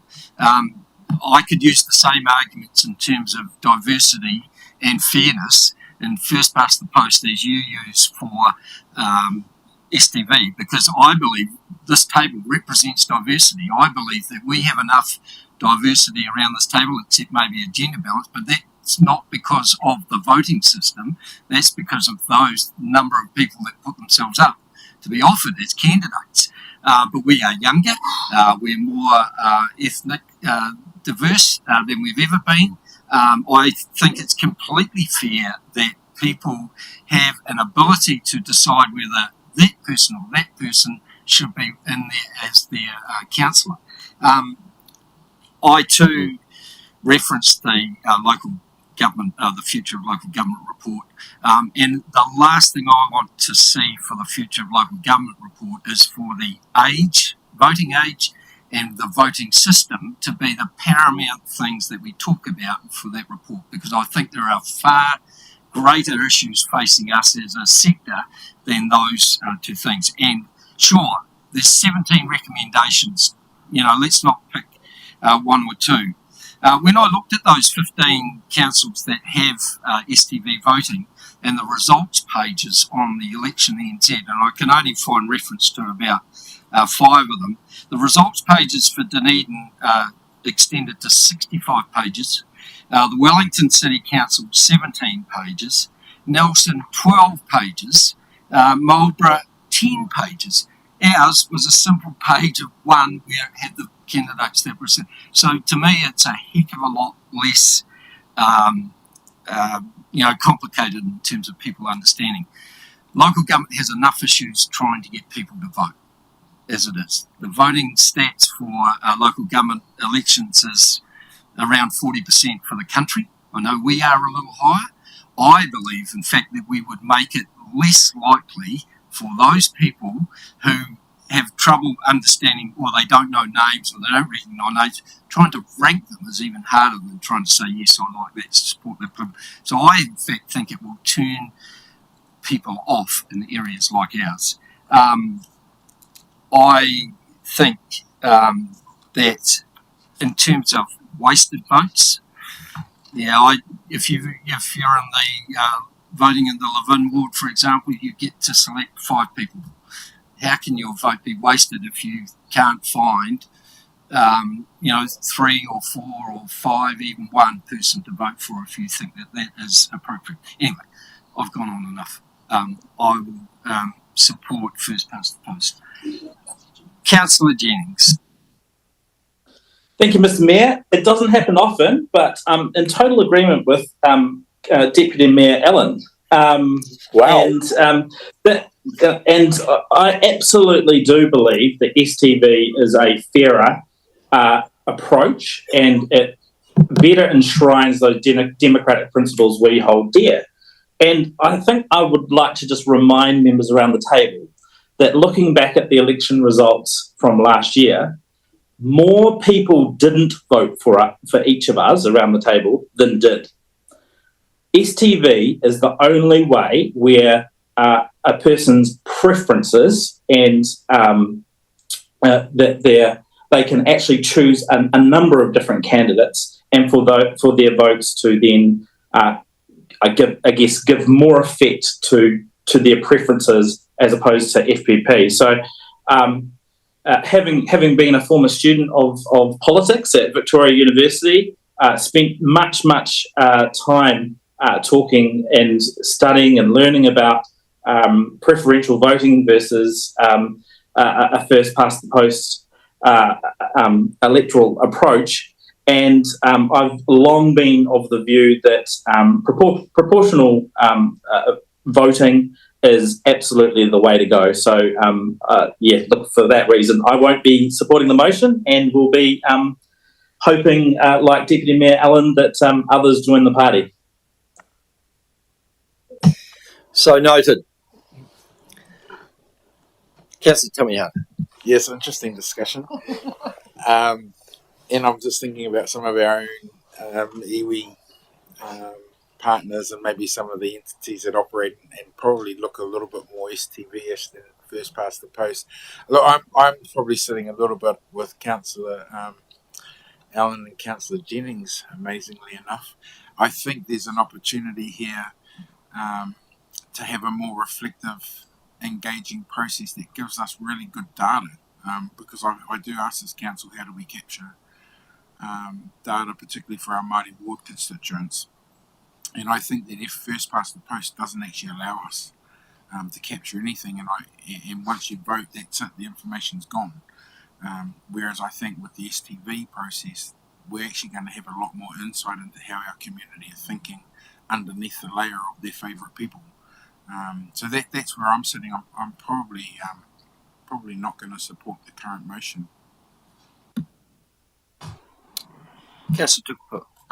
Councillor Jennings raises an interesting point, which I have not heard before, and I would like clarity from the officer, please. Is that okay? Yep. So he said, I guess the number of votes we've received is not reflective overall, and in terms of numbers. So I just want to test that. 11,537 votes. I'm taking that's district wide, but I guess so I can understand whether it's fair for Levin. How many in Levin voted if, say, I only got 2,676 and was second polled highest of the five? Like, is that disproportionate? So is Sam's claim to be true or not? I will just have to have a look at the data and I can get back to you in a second. I think you'll find that I think there's just over 5,000. Yeah. Have you got those figures in front of you, Sam? No, I don't. But I can grab them. But I actually just wanted to ask a question as well while the team were looking at that data. Is just wondering if someone could confirm the voting system that Horizons use for their elections. So our voting public, have they already been exposed to STV? I'm getting nods around the table that they use first past the post in their wards.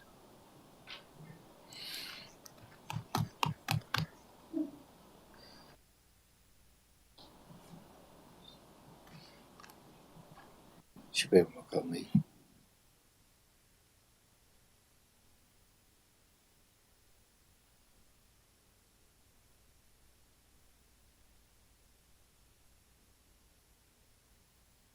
Yeah, so I can confirm that Horizons Regional Council debated it on the 27th of June, and they have continued to support first past the post. Councillor, I'll just have a couple of cents while I've got some time. I guess for me, I support this motion, and that probably in the Miranui ward especially, there's probably normally only one or two candidates, maybe three. So I would see that this actually probably works quite well. But I can understand maybe in a bigger ward such as Living, it may be different. But I guess that's where I lie.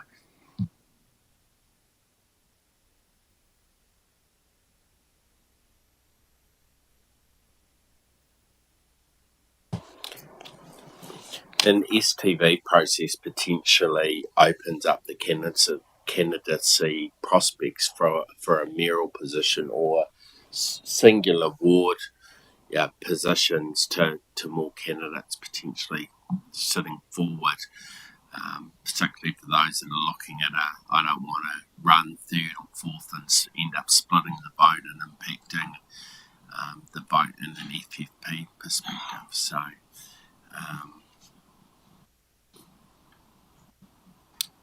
I'm noting, just for clarity, the ability to poll the community is a must do every second time round.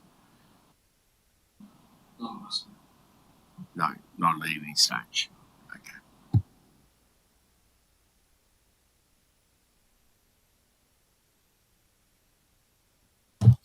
Unfortunately, I can't find the data on how many people have voted for each ward, just the total votes. I'm pretty sure, Perry, that there is just over 5,000, I think, in the Vin ward. So if you took your vote, it would be pretty close to 50% of those that voted, yeah, if not more. But sorry, just to clarify that, Mr. Mayor, it's about eligible voters. So, absolutely, the number of people who have actually voted for a candidate is it's far outweighed by the number of people that didn't vote for a candidate. That's a fact. And I'm trying to find on the electionsnz.com webpage that they used to have a spreadsheet with the number of eligible voters, the number of actual votes, and I recall that the numbers were pretty conclusive. I suppose that's reflective of the fact that we only get 40% of people across the country that vote in local body elections, whereas our percentage is a bit higher. I'm aware of that, but yeah, you could put that to both STV and I'm not going to relitigate my arguments, but you know, in terms of I believe there would be even less people voting.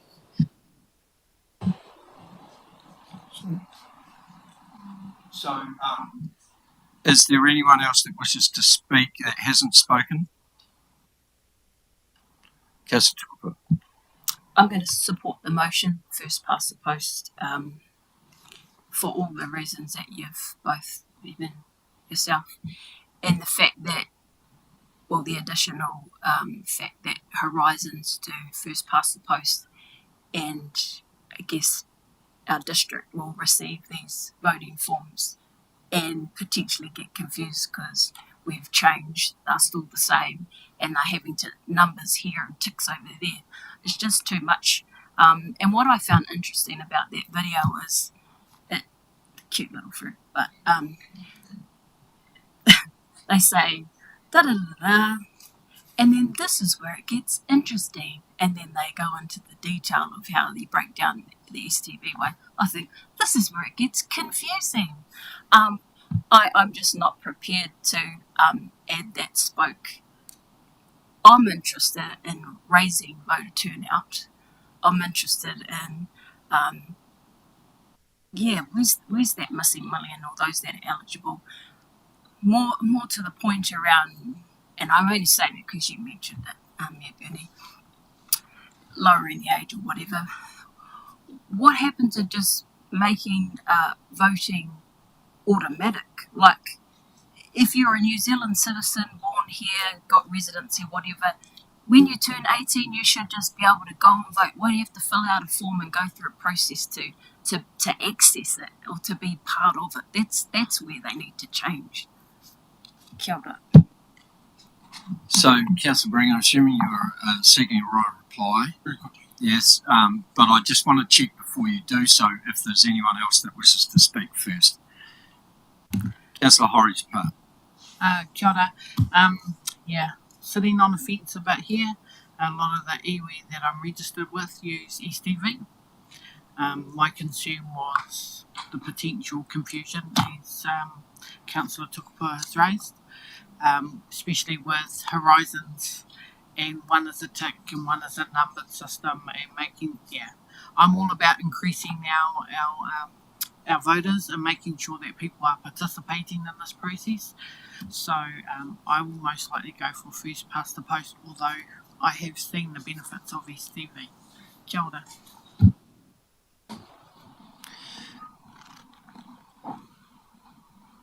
Councillor Brannigan, you're right. Thank you. Very briefly, so I haven't heard enough today to change my mind. I think the status quo needs to remain. It would be really nice to have this conversation with the community, to be honest, in some form. I'm not sure how we can do that, perhaps for the next time this decision needs to come up, because I don't think there's a mandate enough around this table today to change what's long been the status quo in this council. We heard from three members who, two might be two and a bit, support STV. That's not enough that's not a mandate for me to change what has long-standing been our method of voting. Again, it'd be great to ask the community at some time when this decision comes up next, but there's nothing here today that changes my mind. So for me, status quo needs to remain.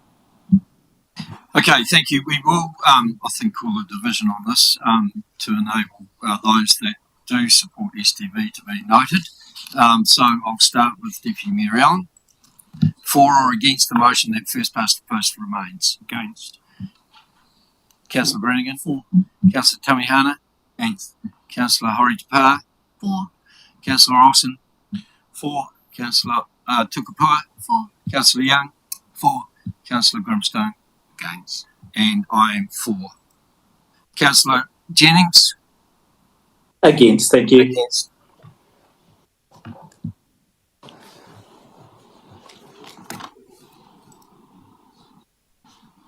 So the motion is carried 6-4. Thank you. So enjoyed that discussion. It's not it's sort of more they discuss, but it's interesting talking politics like that. So our next item is 7.3, which is on page 43, support for a petition calling for citizens-initiated referenda on state highway maintenance. This has been initiated by the Mayor of New Plymouth, Neil Holdham, who some months ago has been talking about the lack of investment in our state highway network for maintenance.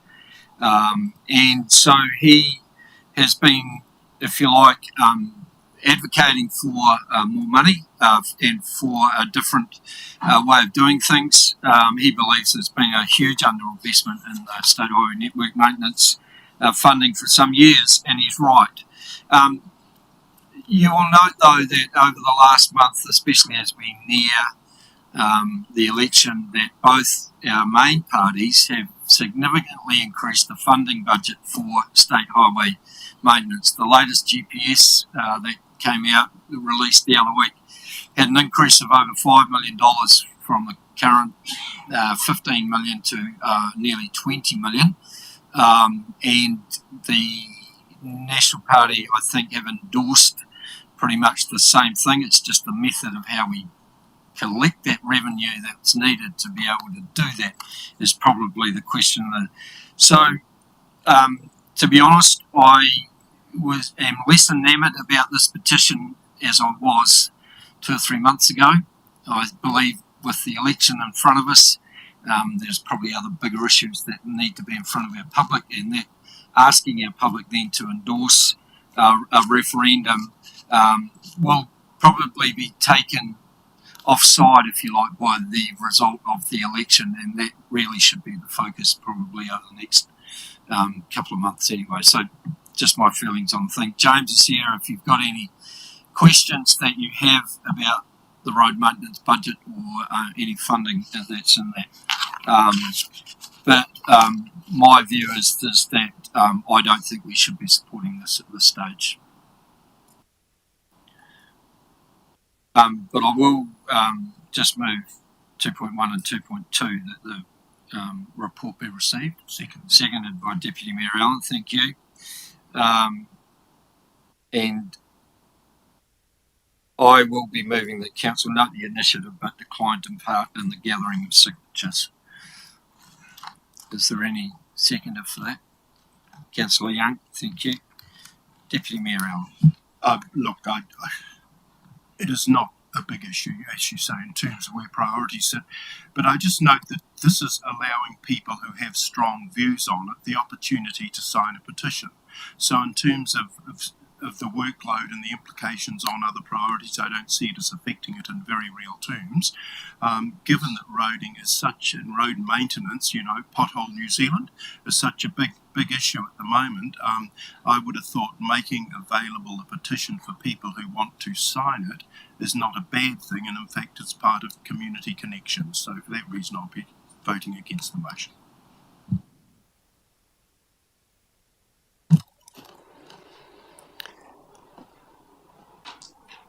Okay, so the motion is on the table. All those in favour? So, yeah, show of hands would be good, thank you. Yeah. So 1, 2, 3, 4, 5. Pardon? Sorry? So the motion is that Council note the initiative but decline to take part in the gathering of signatures. It's been moved and seconded. So again, 1, 2, 3, 4, 5, 6, 7. Councillor Jennings, 4 are against? I'm against. Okay, so the motion is carried. Yep. So the motion is carried. Thank you.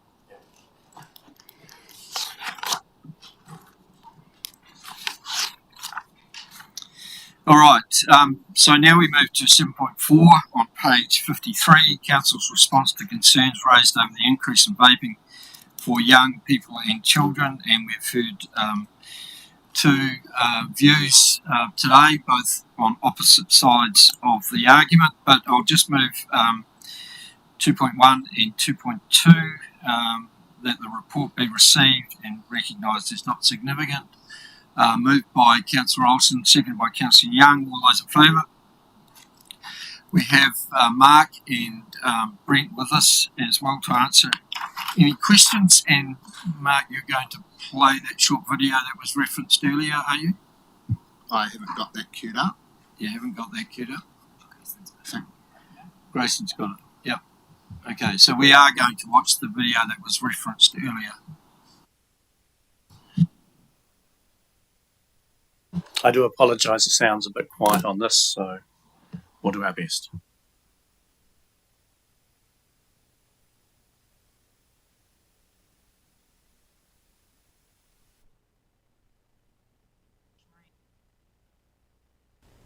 This year, we are focusing on addressing issues to the leaders in our community to ensure that youth feel safe, heard and included.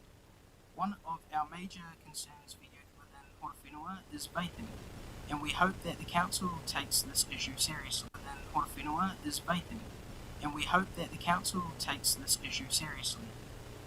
We are aware of the council's smoke-free and vape-free environment policy, and we have had discussions around what additional outcomes YEP would like to see concerning vapes.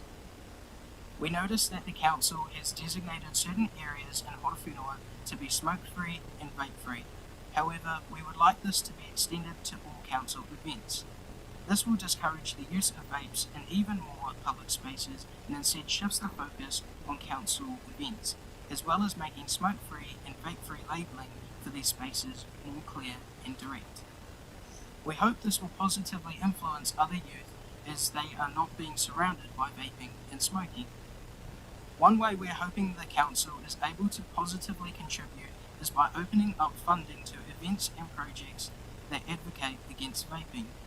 This allows experienced people and organisations to engage with youth, improving the physical, mental and emotional well-being of young people in Horowhenua. It is important as providing information about the ways vaping can affect your body, mental health and relationships may prevent future or stop current use. The lack of knowledge surrounding vaping is an ongoing issue, and we want the council to address this as school education is currently not enough to prevent people taking up or quitting vaping. Yet members are aware that some stores in Levin do not check for ID when a young person buys a vape, and we would like to see something done about this. In addition, we believe that one of the best things that the council can do is to limit the amount of vapes sold per person. This is because we know that those who are over 18 or seem to be over 18 are actually selling vapes they purchase in bulk to young people. Yet members agree that there are too many stores in Levin that sells vapes, making it too easy for young people to source them, and it is especially concerning knowing that some of these stores do not ask for ID. We understand that the council can only do so much when it comes to combating the issue of vaping within schools. That is why we ask that the council urges central government to do more when it comes to creating a healthy vape-free future for us young people. What the council can still do is work with schools to help understand the challenges young people face in the community and work towards more positive outcomes for us. Other than vaping, you would be aware that schools across the country received false bomb threats recently.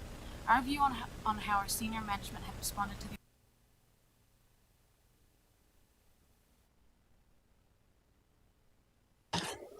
Okay, so it was difficult to understand and hear, but those of us that were here in the last term, how long ago was that?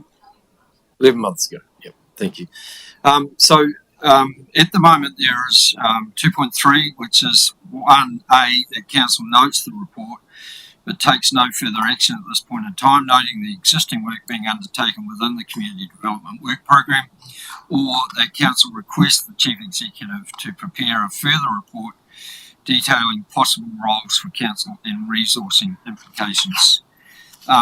Initially, are there any questions for Mark and Brent or clarification sort? I think Mark and Brent. Ah, were they? Okay, you've got something. All right. It's very brief, Your Worship. I was just going to basically for you take the report as read. Essentially, as you know, it was requested that a report be prepared and brought to this table. this is essentially what this report is doing. We are today seeking a direction on what council would like to see to proceed on this matter. Again, happy to take any questions. We have done some, but little research into the full legislative vape requirements. However, I'm happy to try my best to answer any questions the table may have. Thank you.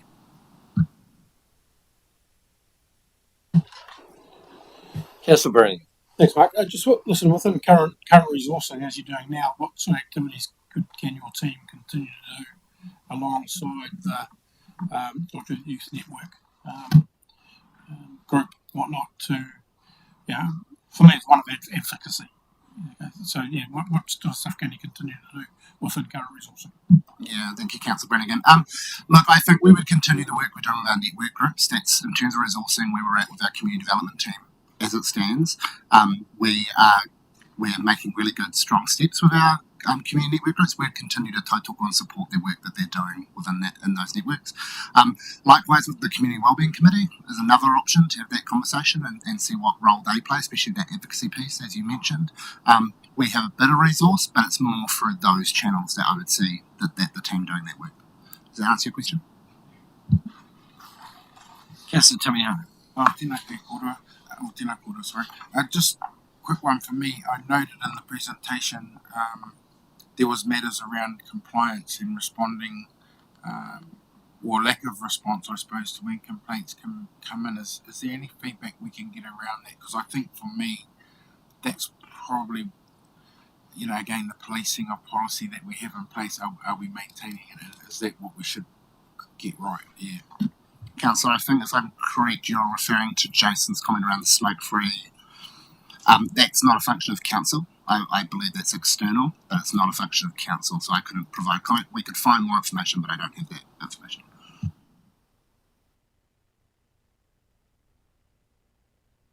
Yeah, just through your worship, I think it's and Mr. Hammond is correct in his response. Probably what I would just pick up on is that, for example, our smoke-free policy, there's always a continuum that council kind of takes, and ours is one of education, it's not one of enforcement. And there have been previous conversations around this table over the years about, well, for council to shift into an enforcement role, that would require additional resource inside the business, similar to what you might see, for example, from our parking wardens. Their role is to enforce our parking and traffic bylaw, versus we don't have enforcement obligations or abilities in the absence of a bylaw. And that's some of the criticism of our current smoke-free policy, is that it doesn't have any teeth in the absence of a bylaw.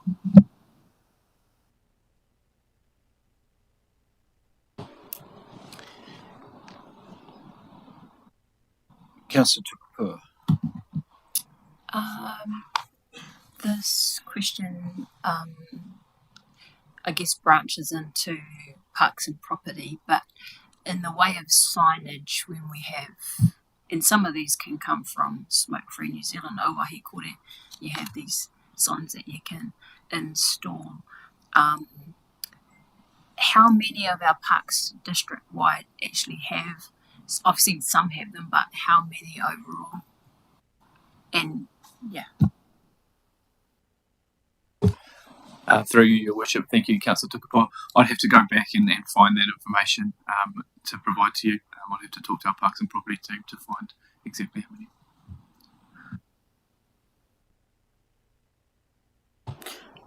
My only other question, if you wouldn't mind me, Bernie, is seen as, well, it mentions that you're like monitoring legislative changes around this. Has there been thought or steps or consideration really around, or maybe it hasn't landed, around Australia's example of you can vape so long as it's prescribed, because clearly you're shifting from smoking to vaping, because that's the whole point around why it's promoted on the Ministry of Health. I'm What's the question, Councillor Kapil? Sorry, are you asking do we have a view on like it? in terms of monitoring the changes that Parliament Yeah. either have just landed or because you can see them up to elections talking about their various policies going forward. But are they having those conversations about Australia's example? Yeah. Prescription only. Yeah, so through your worship, in preparing this report, we haven't gone into detail around what's happening at a legislative level. The comment around review is we will monitor, and where it becomes a council function, our customer and compliance manager keeps a track on it, and where it would ever become within a council requirement, then absolutely we'd be involved in and would have that conversation with councils when that comes around. But in preparation for this report, probably the answer is no, we haven't gone into detail understanding what other countries, etc. do. So Horridge, but Kia ora korua. Oh, just did the same thing.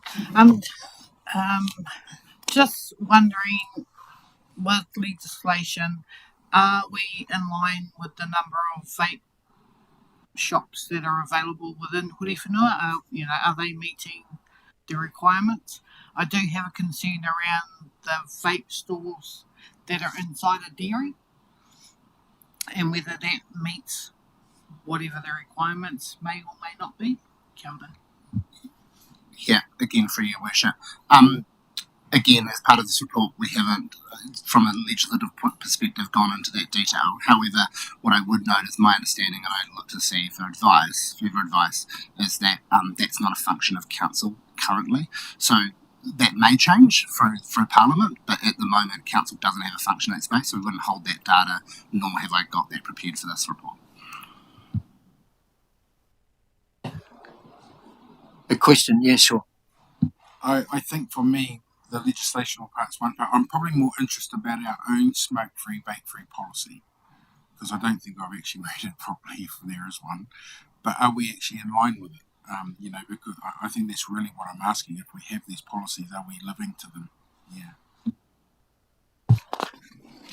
Councillor Tamihana, so as part of one of the appendix to that report is our smoke-free and vape-free environment policy. It is an education policy. It was adopted in 2022, so relatively recent. It's an educational policy. Is it in line? My understanding is there's no legal framework to have such policy.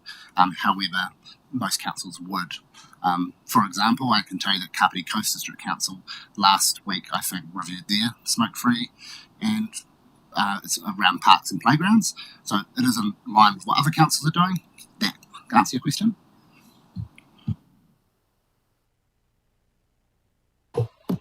Councillor Grimstone.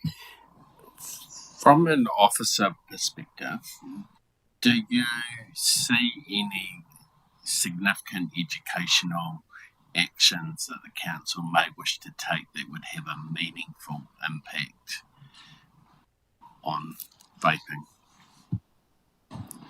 I think that, through your worship, I think, Councillor, that if council steered the sea in the direction of wanting to take some form of action, one of the discussion points I put in the report is around some form of campaign.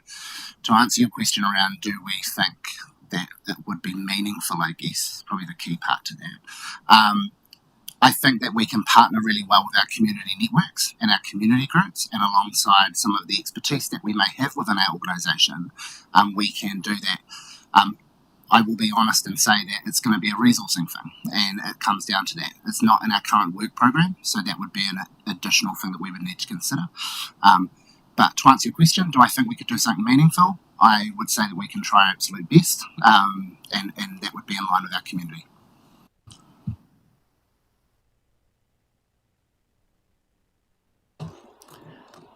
Thank you, Brent. Thank you, Mark.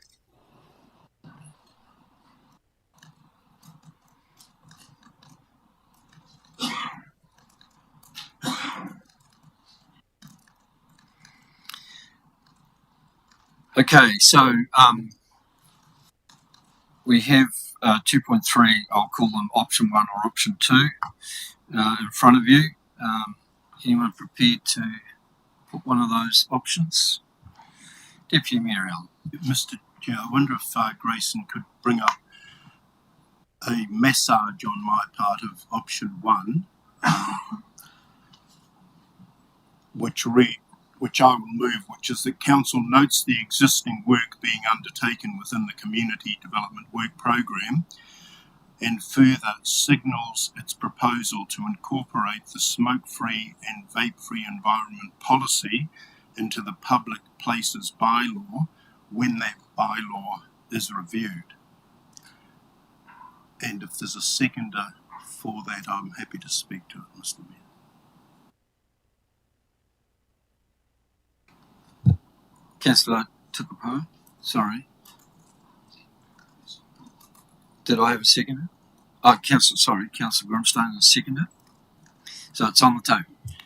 Yeah, look, speaking to it, Mr. Mayor, this is not on our work program. That's absolutely a fair point. We are a council that has very clear priorities, a very busy work program with some clear milestones. We know over the last few weeks what it's meant in reality, the number of workshops. We're now rolling into other days other than Wednesday because of that work program, and so we must treat with absolute caution any additional workload. What this motion or this recommendation attempts to do, though, is not to lose sight of the reality of vaping in our district and what that is doing to our young people.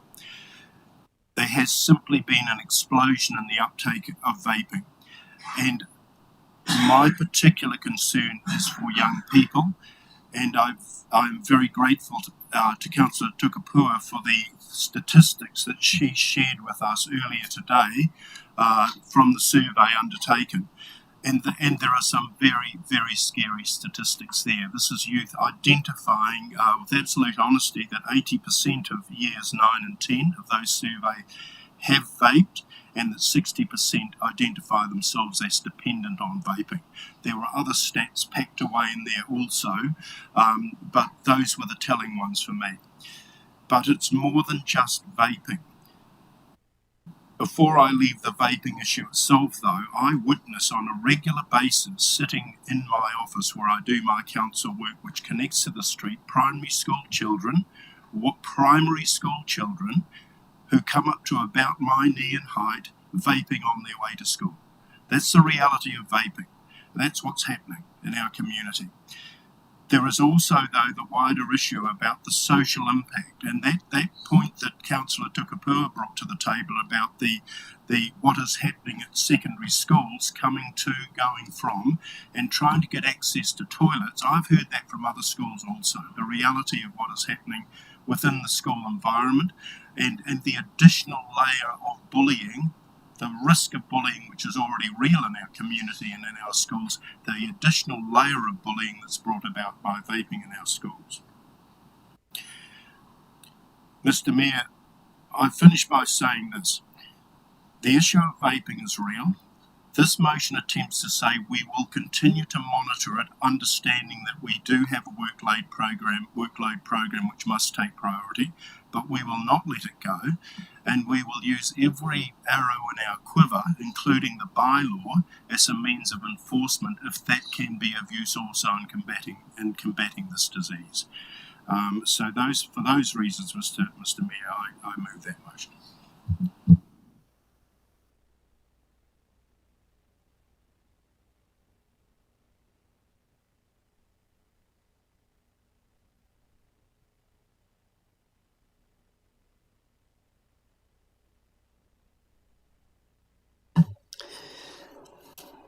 I will probably support your recommendation, Deputy Mayor Allen. I am conscious, though, of that there is a heck of a lot of advocacy being made through local government New Zealand, because this is an issue that is right across the country. We're not impacted alone in this thing. There was a remit passed in 2022, I believe, from a local government conference, asking that the matter be taken up with the government, and what I don't want to see, what often happens in this country, is that we introduce bylaws that aren't consistent with what the country is looking to do, and I believe that there should be some direction given to us by the Ministry of Health and Government in terms of the access and availability of these products. And I want to acknowledge the view and presentation of Jason Larson, who I thought gave some very valid reasons as to why vaping was okay. It's more about, there's two issues here. There's the access and availability of the product as against what their social outcomes are, and I think somewhere in the middle there needs to be some strong direction from government in terms of how we deal with those. But I do believe and support the Deputy Mayor in signalling that we need to, that our own public places bylaw can be reviewed to incorporate our feelings on that in that space. Councillor Tamiha. Yeah, I'm of the same view. Thank you, Deputy Mayor Allen, for actually putting the motion like you have. I think it encapsulated what I was trying to say earlier, and the comment around no teeth. I think it gives it teeth, so I'm grateful that you aligned it to something where I can see it being carried through. I'm actually just thinking about those kids, and I know that video is not new, but I'm thinking about the data, and I'm thinking that I hope that we've encapsulated what they were trying to bring and share with us. And I'm also the only other thing I was going to state was I note in the iwi consideration part they don't say there's any iwi consideration, but I'm a little bit opposed to that because our people are some of the highest consumers, and I think when we have a space of iwi considerations, it would be neat to have in there that we've engaged with iwi health providers to seek guidance and support when we make these types of recommendations. So that's, for me, should be a consideration when we do this. Thank you.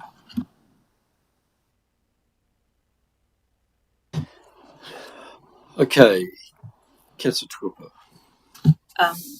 Sorry, I have spoken earlier, so I'll just cover off some things I guess I've heard since. And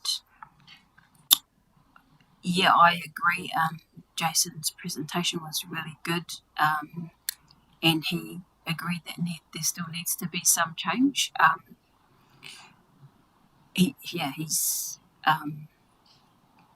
onto it, but unfortunately, not all business owners in the sector are like that. I.e., the non-specialist stores such as local dairies. I consider him, or the way his presentation come across, as quite socially responsible. That's why he agrees on some level of change. He made reference to the Paddy Gower documentary, which when Deputy Mayor Allen raised it the other week, I thought I'd better go and watch it, just in case someone makes a point about it. And so I did watch it. And what we were all told today is we do have a significant manufacturer here in Levin. It's in the old, this is public, we're not here, so I'm not saying anything that no one out there should know. It's in the old Levana building, and they're Lion Labs. So, I mean, I apologise for not making myself clear when I referenced the 10-year case, or that time frame around when enough information will be available to determine whether or not vaping causes harm. Yes, on the documentary, it provides analysis and demonstrates Paddy Gower going through the whole scanning his body, and it was impact on lungs, and the data is there. But what I was referencing is we had neuroscience educator here, 17th of August, did 3 presentations to our community, and he was asked the question over and over again about the impacts of vaping, because he went into detail about alcohol, about drugs, various drugs, not just cannabis. And when asked about the vaping, he was the one who said we need that 10-year data, that's about the brain. That's about the neuroscience effects. So I didn't mean the lungs stuff, and that was covered in that. So it's a bit different. So one area, yes, this area coming from an expert, Nathan Wallace, no. So the things like Australia's way, and yeah, there's a lot that the central government needs to take care of. But I'm more, what can we do for Horowhenua? Even if it's just a little bit of difference, it's something we've heard from our young people 11 months ago. We literally didn't move on anything. I've read for you points from the youth network, not my own. In fact, my advice was to them to go to community wellbeing and give their story, not to bring it here directly. So anyway, this was an opportunity. I think the doing nothing, we can't do nothing. So something in like what you're proposing is what I'll support. Okay, is there anyone that's got a contrary view? Otherwise, I think we've probably heard enough. Council Deputy Mayor Allen, if you Yes, I don't want to hold us. I do want a brief right of reply, Mr. Mayor. Thank you. Yes, you may. And it's appropriate that I do acknowledge Jason's korero today, because it was very enlightening and it was very nuanced. However, I do challenge phrases like the science is settled. The science, I do not believe, is settled. He referenced the blood sample and so on, and yet there is more to it, I believe, than that, and that view is contestable, and I think it's important that be put on the table. But that is no disrespect to the message that Jason brought, which was not only nuanced in its message, but also offered some practical solutions as well. Thank you. So the recommendations on the table. All those in favour? Against? Sam voted. He's declared an interest. Oh, he declared a conflict. Oh, of course. So the motion's carried. Thank you.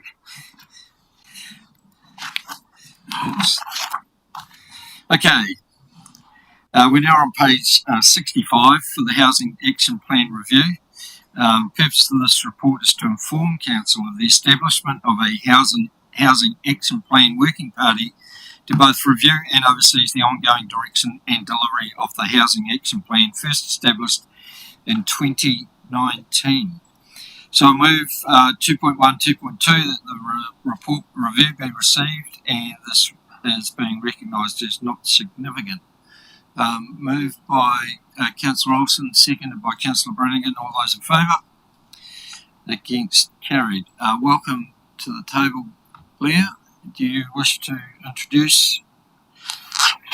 While Leah's just going to speak, you'll note that 2.3 is asking for some councillor names to be added or appointed to the Housing Action Plan Working Party. So think amongst yourselves as to whether you wish to be on that.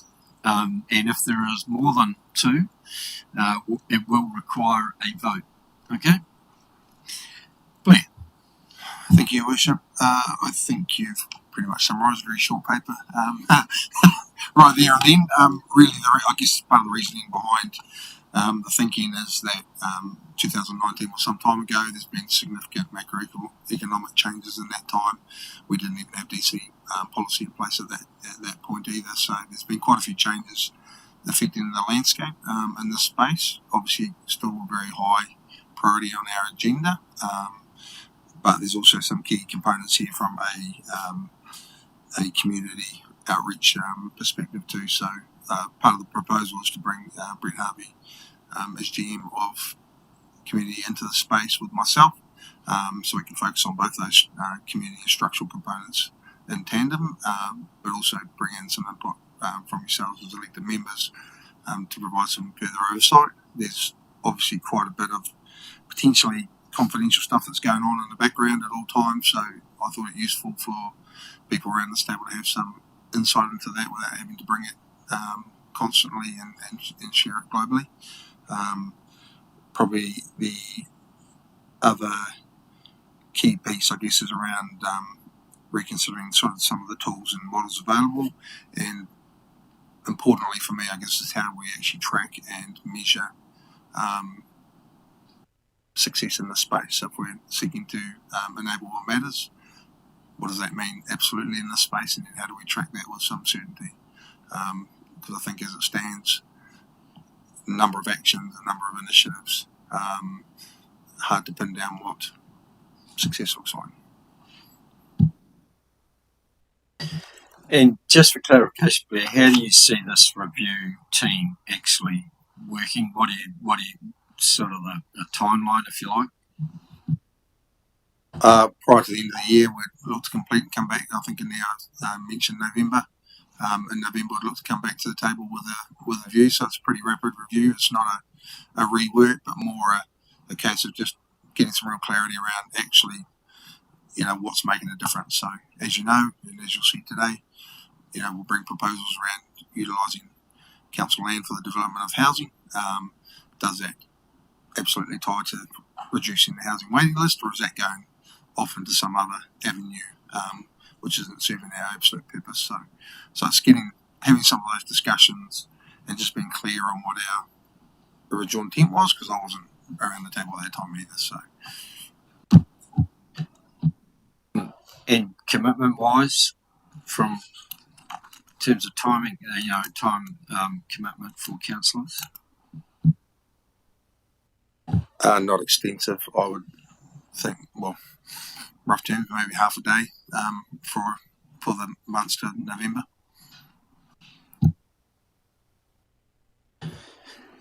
Any further questions for Blair?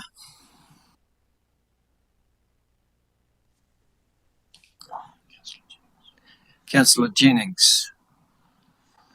Thank you, Mr. Mayor. I just wanted to ask a question that's I think it's relevant to this topic, but tell me if my question is unwelcome. But one of the things that we as a table haven't really agreed on is the definition or meaning of affordable. And we had that discussion very briefly when we put the plan on the page together.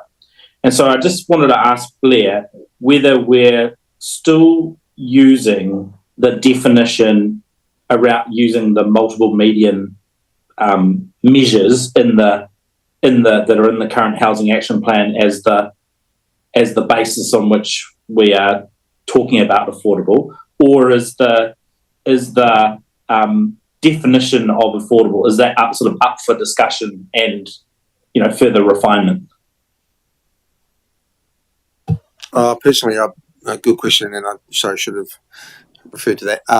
I think B, in relation to actually redefining and understanding what that actually means. I think there's affordability, and then there's affordable, sort of. So there are components, I think, that you're pointing out. So there are certainly some things in the current plan around rate remissions which don't necessarily make housing affordability a thing. Makes it maybe a little more affordable, but doesn't actually put roofs over people's heads if one of the measures is that we're trying to get our housing waiting list down and out.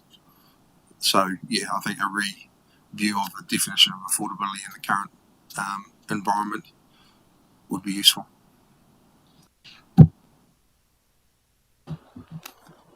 Thank you, Blair. Okay.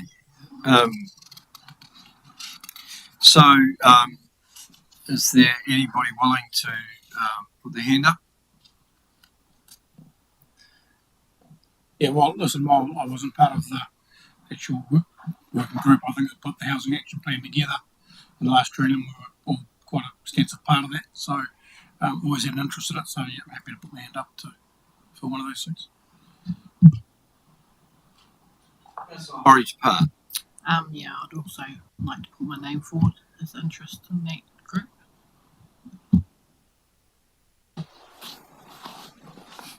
Councillor Tamihana. I'd like to support those two nominations. So can I take it that you'll move that council appoint Councillors Brannigan and Councillors Horowhenua to the Housing Action Plan Working Party. Do I have a seconder for that? Councillor Olsen. Any further nominations or discussion? All those, Councillor Terry. Only just one point for me why I did it, because I actually wanted to ensure that there was a balance in representation, but more so, I'm particularly strong around land, repurpose of land, particularly reserve status. So that's why I really wanted to support Nina being there, because I still feel like we're not quite getting there when we're working with our iwi partners in this space. Thank you. So, again, Councillor Tukapua. Was there a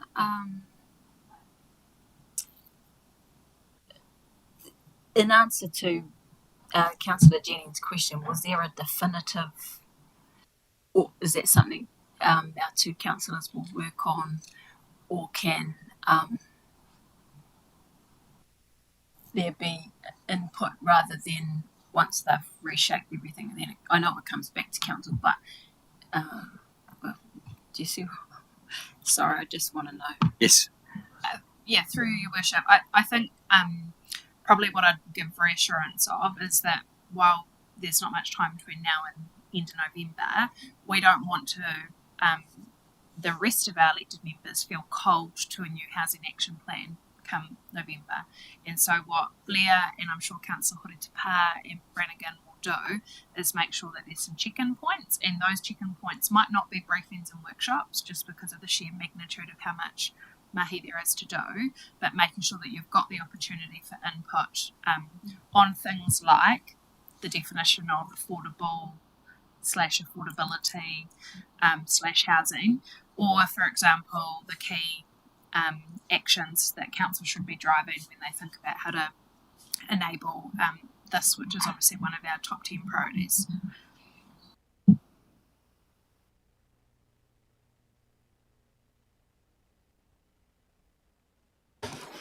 Satisfied with that answer? Thank you.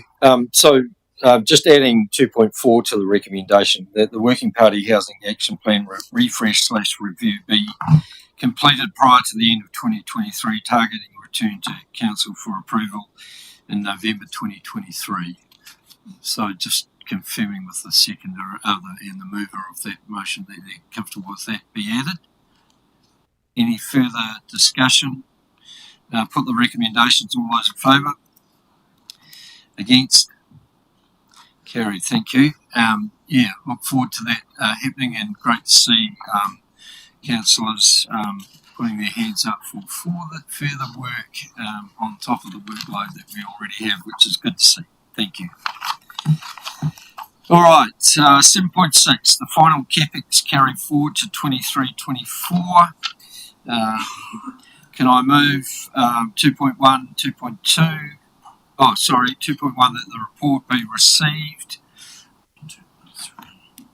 Oh, sorry, they're out of order. 2.1 and 2.3, and the matter be recognised as not significant. So moved by Councillor Olsen, seconded by Councillor Young. All those in favour? Against? Carried. Welcome, Jacinda. Thank you. Thanks, everyone. So this is largely a procedural report. When the long-term plan was finalised and the decisions were made by this team as part of finalising the capital project, some assumptions were made about the level of projects that would be completed before the end of the year so that they could be carried forward. There's some small changes that are needed to make sure that the appropriate budgets that were assumed to be spent and weren't are carried forward into this financial year. What I'd note, though, is that doesn't change the decision that this council has around the $35 million limit that it's set. It's more around the selection of projects that can make up that $35 million. So those ongoing decisions about what level this council wants to spend are the same, regardless of the decision made through this report. You do make a comment in the report about the 1.2 is not expected to increase borrowings. Do you have no certainty over that, or? I guess the reason it says not expected is because this table still has a decision to make around whether it wants to have a $35 million level, which would not impact borrowings, or would wish to spend some more, which will come through that capital project steering committee and to the council, where a decision could be made to spend more this year and less next year.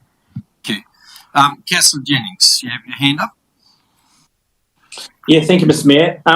Jacinta, can I just get you to confirm? Sorry, I might have missed this before, but I'm surprised not to see the Levin Town Centre activation there in that table, because it was carried over from the 21-22 year into this 22-23 year, and so I was expecting that there would be then a further carry forward. Is that not correct? Through you, Mr. Mayor, my assumption, and David can confirm, is that that would have already been carried forward as part of finalising the LTP. The huge majority of things have already been done. This is kind of a bit of a tidy up for the bits that the assumptions have changed. Thank you. But through you, Your Worship, we will note that, Councillor Jennings, and just clarify that and come back to you if we've got it wrong. Okay, so thank you, Jacinta. Question? I'll just so am I on the right track in terms of this briefing is relative to this, right? Because there were some projects in that community infrastructure list that I know some were asking about, at least talking about afterwards, and I wonder, like, I don't see it necessarily. For example, there was talk about Live-In Adventure Park, 318k, and a few others. Can I just get a sense around the table that those who have raised it they're comfortable with? I just don't know where people are at, or I didn't see any email traffic following that. I guess I'm just checking with that everyone is on the same page. Yeah. Yeah, thank you, Councillor Tukapoa. And councillors will recall the email that Mr. Harvey circulated, where we provided the additional level of information associated with all our parks and property renewals for the next financial year. Probably what I'd just reassure you on, Councillor Tukapoa, is that the next capital projects steering group, that's when we're asking councillors for more direction on across the P1 to P6, how we're going to make those decisions about the $35 million versus the $45 million, which is where those things and that thing that you're holding, that's where elected members need to be giving us that additional level of direction. You'll recall from that the previous workshop, the direction we got from council is P1 to P3, get on with it, make it happen. P4 to P6 is what you wanted some additional inquiry into, and so obviously there's a whole lot of work happening in the business to prepare ourselves, but also prepare elected members for that steering group, but then also a subsequent paper to council where you'll be able to debate and give us that direction, acknowledging that giving us direction doesn't mean that you're giving us permission to spend over $35 million. You're just signalling some endorsement. And I think the intent was that if we got close to the 35, we'd come back to council and at that time seek financial delegations. But if elected members don't have any particular questions about things in that presentation or the subsequent material we circulated, certainly the sooner we get that inquiry, the better placed we are to respond to it. No, thank you for that. That makes me comfortable, given that that's the way forward. Otherwise, I would have had reservations. Thank you. And just clarifying that previous to that, these items, the ones that hadn't been carried, wouldn't have been able to be part of that initial presentation because they weren't factored into that overall budget. Thank you, Jacinta. So I'm happy to move 2.2, that council approves the proposed changes to the capital projects that are outlined in Appendix 1. Seconder, Deputy Mayor Allen, thank you. Any further discussion or debate? Put the motion. All those in favour? Against? Carried. Thank you. We now move to 7.7 on page 71, which is the Wellington Regional Leadership Committee, the update in terms of reference to incorporate the future development strategy. Lisa, welcome to the table. So while Lisa's coming to the table, can I just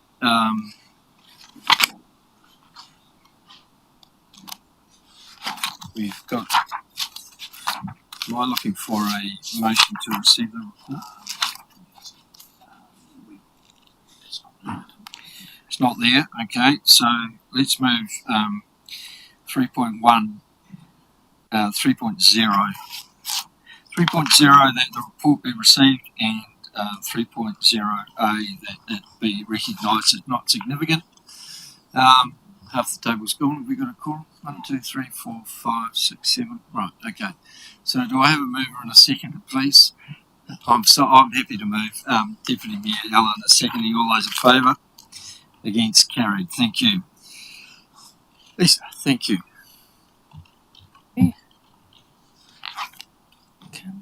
Is Kim joining us, is she? Kim's joining us online. I have tried the meeting pass. One moment. We could probably just get going. We could probably just get going.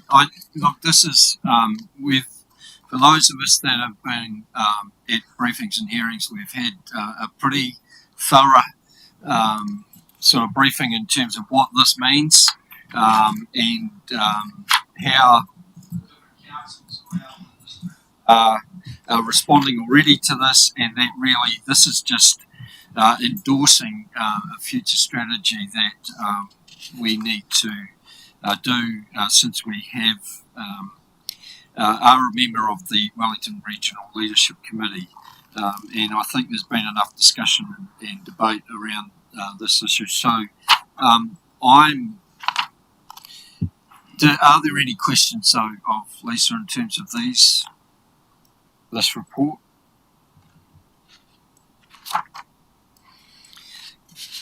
Okay, so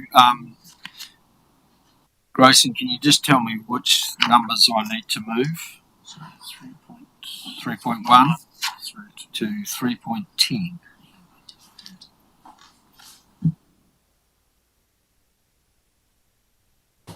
Okay, yeah. So noting that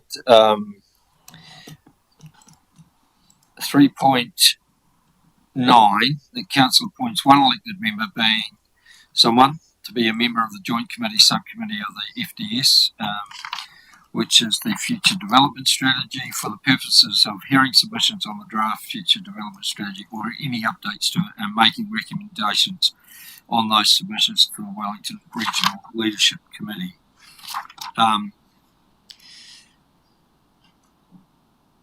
I think, under the circumstances and my involvement in this, and also being Commissioner of Hearing, that I'm nominating myself for this position, which I don't need any more further work, but we don't really know the workload of this as yet.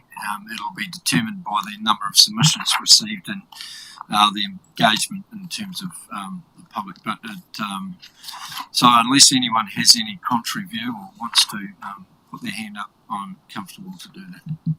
Yeah, and I read through this yesterday, Your Worship, last night, Your Worship, and just want to mention that Lisa's effort in putting a really good report together was for something that is quite complex and quite in depth. It was a really easy report to read, so thanks, Lisa, for that. I just wonder if there's room for knowing, because one of the questions I was going to ask is knowing that how much work could be involved. Is there opportunity for an alternate, just in case whoever is elected cannot attend at all? But if not, that's fine. And I absolutely endorse your Chief Executive just advised me that I don't think there is. Yeah.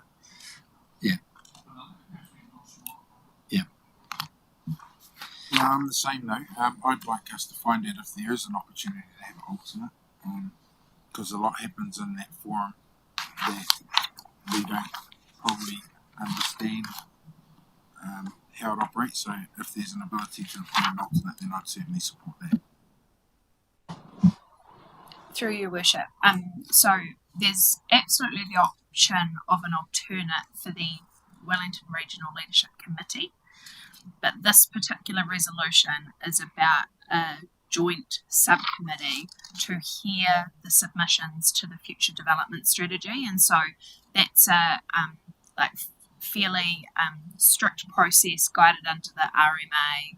I don't, Kim's not here to answer the question, but my sense is that it's, if you think about it in the context of our annual plan hearing or long-term plan hearings, if someone's not participated in the process, their ability to actually be part of the decision making is likely to be compromised. But to your point, Councillor Tamihana, in terms of the broader Wellington Regional Leadership Committee, which Mayor Burney represents council on, if there were times where he couldn't go, there's absolutely the option for an alternate. So my quick response is it's to both. We should be considering it too, given we've got a hearings committee, and especially new ones.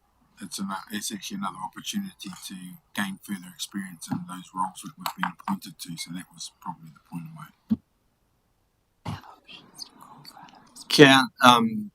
Councillor Jennings.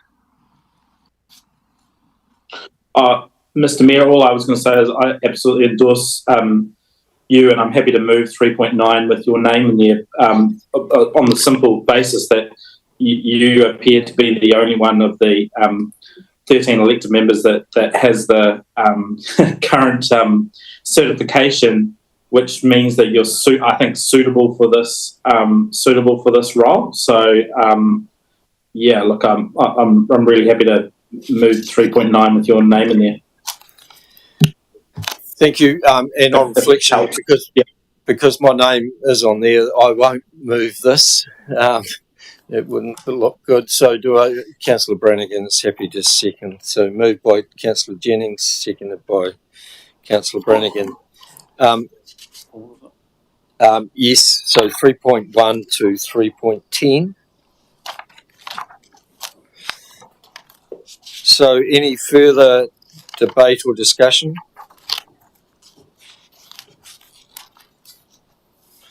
All right, put the recommendation. All those in favour? Against? Carried. Thank you. Okay. So we have only got some brief reports to consider. So I'm sure we can get through these relatively quickly, and then we'll take a break before we move to in committee. So moving to 8.1. Which is to present the interim organisation performance report for July to August. Move 2.1, 2.2, that the report be received and recognised as not significant. Seconded by Deputy Mayor Allen. All those in favour? Against? Carried. Thank you. So, Chief Executive, are you speaking to this? I will, Your Worship. Look, councillors will take the report largely as read, noting that the financial results which we've already reported to council are captured in this report. So that within this report is a little bit looking back and then a little bit looking forward. What I would particularly draw your attention to is the capital project lifecycle and confidence report, where councillors will read the progress that has been made through the capital program. What I will draw your attention to is around the Foxton East Drainage Scheme. I met with Horizons Regional Council on Friday to seek an update around the establishment of the governance group. And we'll probably provide a bit more detail when it comes to the monitoring report. And we'll be seeking from council a decision around representation on that governance group, so that we can continue to drive the regional council in fulfilling its commitment around that governance group. And then finally, obviously, the interim report, which is was our attempt of kind of providing a 2-page report every second meeting rather than the 100-page report. Gives you a bit of a snapshot about some of the things that are happening across our top 10 priorities. but certainly drawing elected members' attention to the fact that actually when you look at the council agenda today, a number of the reports in front of you directly interface with those top 10 priorities. Happy to take any questions, elected members.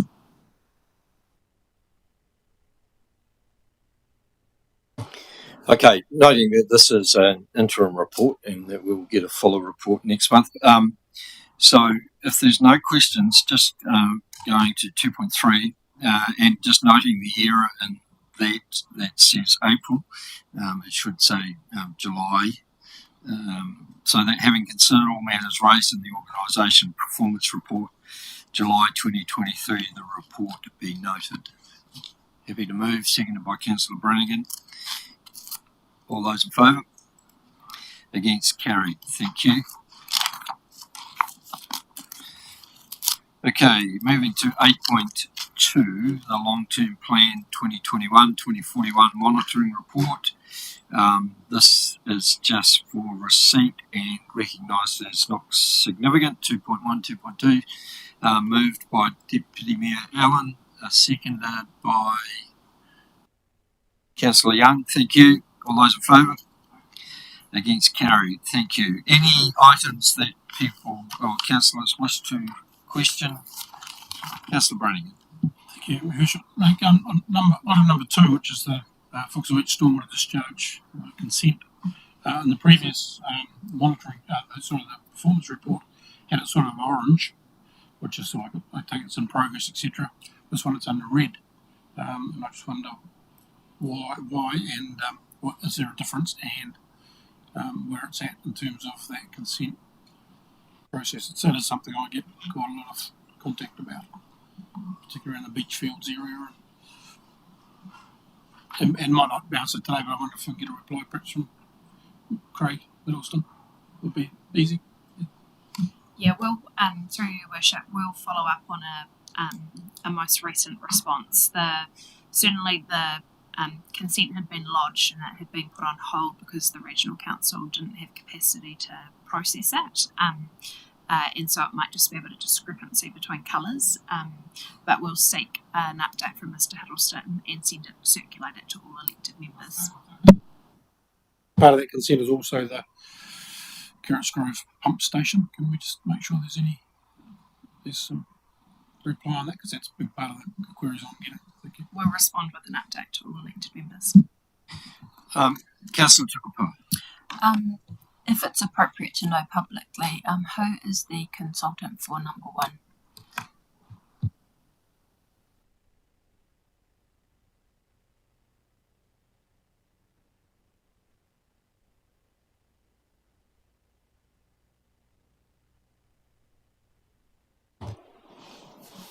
We've Good Earth Matters, but we are also looking to bring a wider update around all works associated with Lake Horowhenua, so you can talk in more detail, but Good Earth Matters is supported in that space. A question I have is regarding number 22 around the shared pathway project. What is the status of the walking and cycling strategy and implementation plan? Are we I know I don't want to add more workload, but I mean, this has been sitting on the table for a while. You're right, Mayor Burney, and councillors will recall at the long-term plan workshop last week, we sought guidance from you as to whether you would like to see that strategy included as a key item for consultation as part of the long-term plan. So that will be something that next week we'll be asking councillors to give firm direction on. Certainly the land transport team are ready in order for that to hopefully be captured as a part of a wider activity management plan going into the LTP. But yeah, like it was supposed to be done a little while ago. It would make sense from officers' perspective to link it into the long-term plan, particularly given it's an engagement touch point with our community. Thank you. Councillor Tamihana. Yeah, I just wanted to talk about number 20 actually, and it's around naming of reserves, and particularly it's identified one in Foxton, but I don't want to be specific to that. I actually just want to understand council policy around naming anyway of anything in our district. So that's one. And then the second question I'm going to ask, which is sort of backtracking a bit, but consenting. Can officers provide me one example of a consent, like even a stormwater one or a culvert installation or something in an area, and show me the pathway to consent? Because I'm really interested to see how we get iwi authority or support in the consenting space, and I'm struggling to find it anywhere. So if I could get one or two examples of where we do this engagement and we actually see physically where iwi are giving consent, then that would be really helpful for me to understand. Kia ora, Councillor Tamihana. So to your first question around the naming of things, Council does not have a policy on the naming of reserves, but Council does have a policy which comes up in a few items' time, called the road naming, street naming policy. The policy has existed for some time, I think 14 years, and the community board was certainly surprised at its last meeting when they were asked to make a decision on some street names, because they don't recall having to make those decisions in the past, but that's what the policy says. It is quite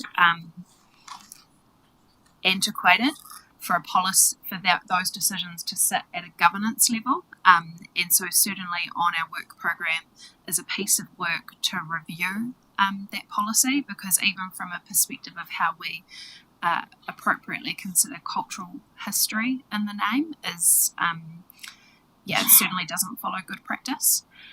So that's on street naming, but just to be clear, it doesn't capture reserves. Secondly, to your question around consents, we can absolutely provide that. Probably just what I'd seek clarification from you on, Councillor Tamihana, is that when council is an applicant, or do you mean when we're the processor? I think I'd like an example of both, because I'm sure we are expected to be engaged in both, and so if I could actually physically see how that happens, because too often I get told that we're engaged around consenting, and then we might write a document and then we're never seen again, or sometimes they're not engaged at all, but consent seems to push through and no one knows who gave the authority on behalf of either iwi. So I'm trying to understand how we're doing it. Yeah, we can provide that, and part of that might also be we could probably get our team to come in and do a kind of a 101 on the Resource Management Act process for elected members, because often it's not that authority is needed, it's about a consent planner has to weigh up a whole lot of objectives depending on what the consent is for, but we'll get the team to do some work on that.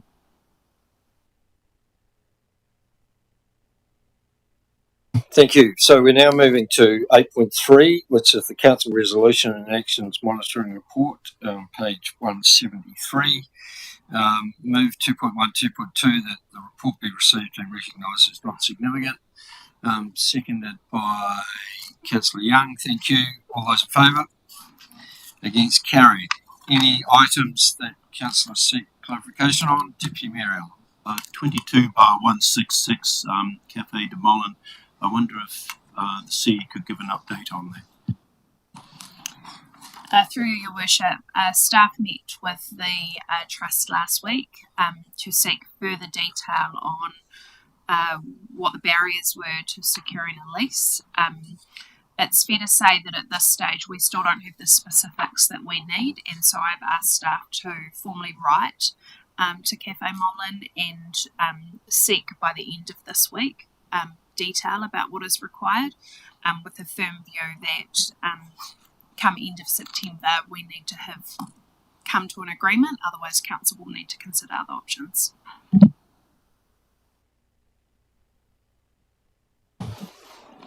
Councillor Brannigan. Yeah, mine's 2023-146. The discussion around the Marine Boating Club Department Conservation that you were after.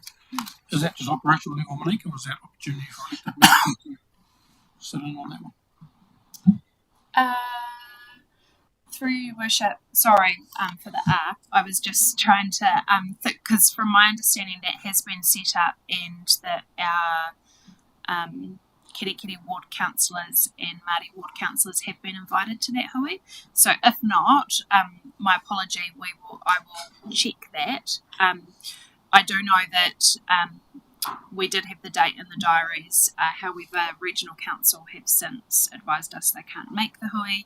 My view is that they are essential to the hui, so I know that the team were trying to find a suitable date. So I will follow that up as an action, Councillor Brannigan. And sorry, just continue. I should ask the same because of time. Just recalling that is simply about the long-term future of that area rather than the wharf project, which has been settled. Council has made a decision to provide funding to the Manawatu Marine Boating Club, and that club has been advised, and the team was certainly progressing an agreement in place to allow for that funding to be provided. The hui is certainly about the long-term perspective and trying to see where not just the government agencies that have a responsibility, but in particular the voice of iwi and hapu can be heard through that conversation. I think it's fair to say that council's role in that conversation, like we're bringing everyone together because that's what you've asked us to do, but I suspect that we might be doing the least of the talking and actually a lot more of the listening at that hui. Councillor Jennings. Thank you, Mr. Mayor. Just a question on 2023/219, which is the property disposal strategy. Just wanted to get my head around whether that's obviously going to be presented back to council for further debate and discussion. Does it trigger the significance policy? Through your worship, Councillor Jennings, I don't know if I could answer that right now. Certainly as part of that process, we will need to get some advice about whether it does trigger significance. What I would say to the table is that what we'll need to weigh up is our responsibilities to the significance and engagement policy and our responsibilities to the Māori contribution to decision-making policy. And there is some emerging case law in that space. So I can't answer that right now, Councillor Jennings, but I'm sure the team are listening and have noted that down.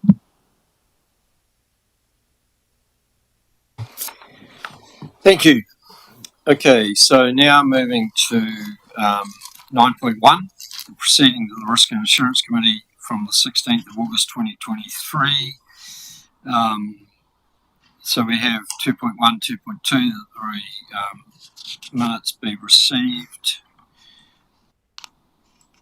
And that's all. We just need to know they're being received.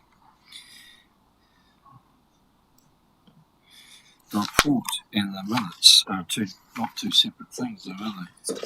It's just the minutes. So 2.2, the council receives the minutes of the Risk and Insurance Committee held on the 16th of August 2023. Thank you. Seconded by Councillor Young. All those in favour? Against, carry. Are there any items in those minutes that councillors wish Mr. Mayor? Yes, Councillor Jennings. Yeah, just one thing I just wanted to speak to briefly, just more for awareness, is the discussion at the Risk and Assurance meeting about the process of how we're going to deal with the annual report later in the year. And the proposal at this stage is that there isn't going to be sufficient time for the draft to come through the Audit and Risk Committee, and so the proposal is, with obviously the permission of the chair, to invite independent members along to our council member that will consider the draft report to provide that wisdom and input that they have provided through other topics through the Risk and Assurance committee structure. So I just wanted to flag that's something that I'm hoping other members are comfortable with, recognising ultimately it's a decision of the mayor or the chair of the meeting. Thank you. Look, I wouldn't anticipate there being any objection to that. Our independent members are a critical and essential part of our risk and assurance committee, so they are also, should be over our annual report as well. So yeah, I welcome their attendance, and I don't see any issue with that at all.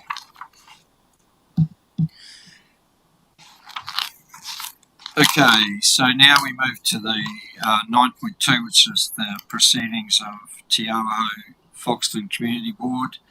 Move 2.1, 2.2 that the proceedings be received, or that the minutes be of the meeting held on the 7th of August be received. Seconded by Deputy Mayor Allen. All those in favour? Against? Carried. So there are some recommendations, and the Chief Executive has alluded to these before. Is there anything you wish to introduce those recommendations with? Through your worship, look, Council, just acknowledging you've obviously got copies of the reports around the road name proposals. The current policy is very, very specific and essentially makes a decision for Council and for the Community Board.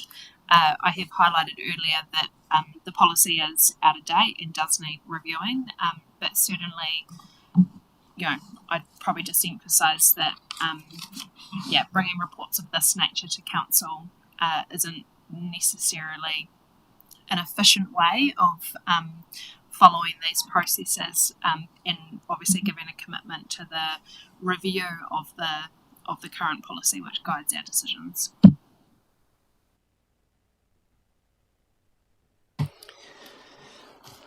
Okay, so Deputy Mayor Allen. So first things first, could I move 2.3 to 2.6 inclusive in block?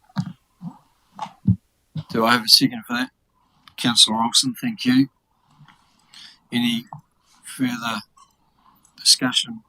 Councillor Tupukoa. Just noting the points that our Chief Executive made around clearly the time that this takes, and it's a bit unnecessary in many ways. How are we going to fix that? Like, when's that going to be? So, just as a point of order, could we just deal with these first, because that's a separate issue about the policy process?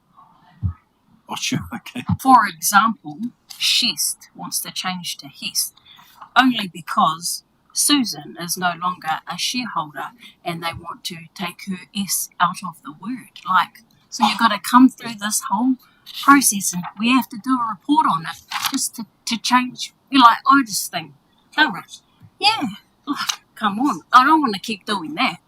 Like, so it's a fair question, surely. So by way of response, I share your passion, but want to reserve the passion for that discussion until we decide whether or not we agree with the recommendations here. This is about then what is the best process in the future for dealing with it, I think, is what Councillor Tukapura is speaking to. There is a further conversation, obviously, to be had about that, and the Chief Executive has already alluded to how that may well happen in the future. Yeah, but we can have that next. We've now got the recommendations 2 point. It is relevant, yes, but it's not in terms of approving the names. And yeah.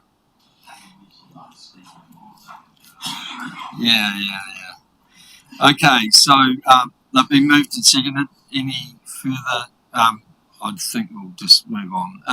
All those in favour? Against? Carried. Thank you. Now, is there some direction that you wish to give to the Chief Executive? Yes, excuse me, I'm against. Sorry, you moved it really quickly. So I'm against. Thank you. Mr. Mayor? Oh, sorry. I'll get to you in a minute, Councillor Jennings. So I've got Councillor Horowhenua. Okay, as I said, I'm against this. It sounds like it's already been done.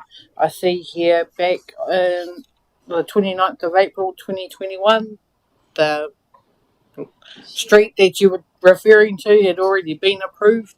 Now we're changing the name. and just through lack of transparency of our process and how our naming of our roads and things. I know that we're going to do a review at some stage, but until such time as there is a review taking place, I disagree with what's proposed here today. Sorry, Councillor Jennings.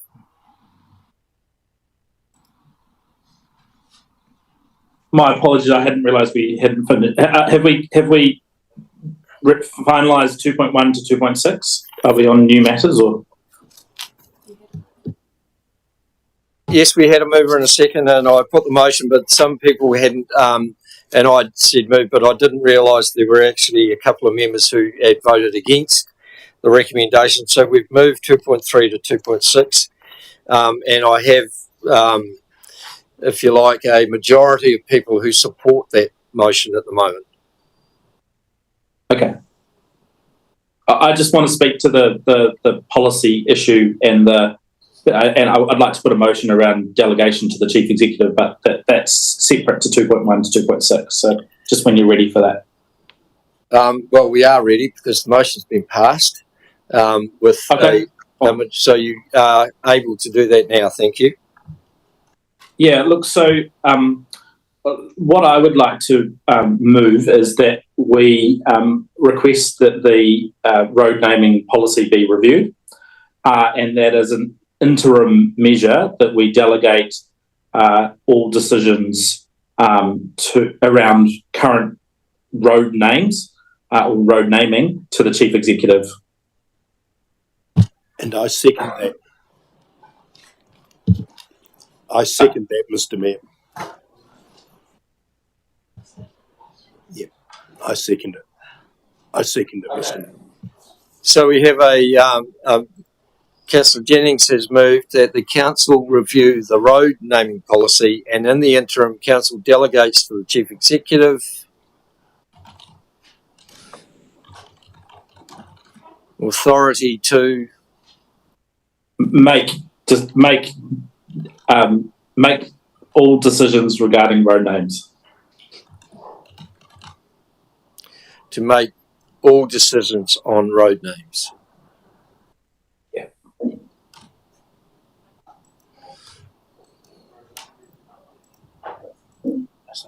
Right. So the council review the road naming policy, and in the interim, council delegates to the chief executive authority to make all decisions on road naming. I have you've moved, and Deputy Mayor Allen has seconded it. So the motion is up for discussion or debate. I have a question, please, Mayor Burney. Question for could there be an indication of when that review would take place, like timing?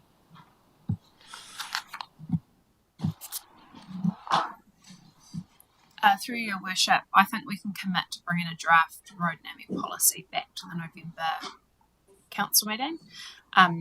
While this is not a response to your question, just while I have the microphone, your worship, I do just want to make it really clear that if council did give me delegations, my delegations are to implement the current policy, and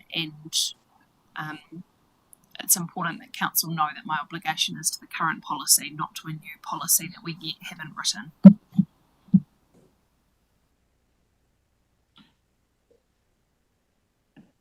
Mr. Mayor, can I just giving the decision-making responsibilities to me. What I mean is the criteria, which is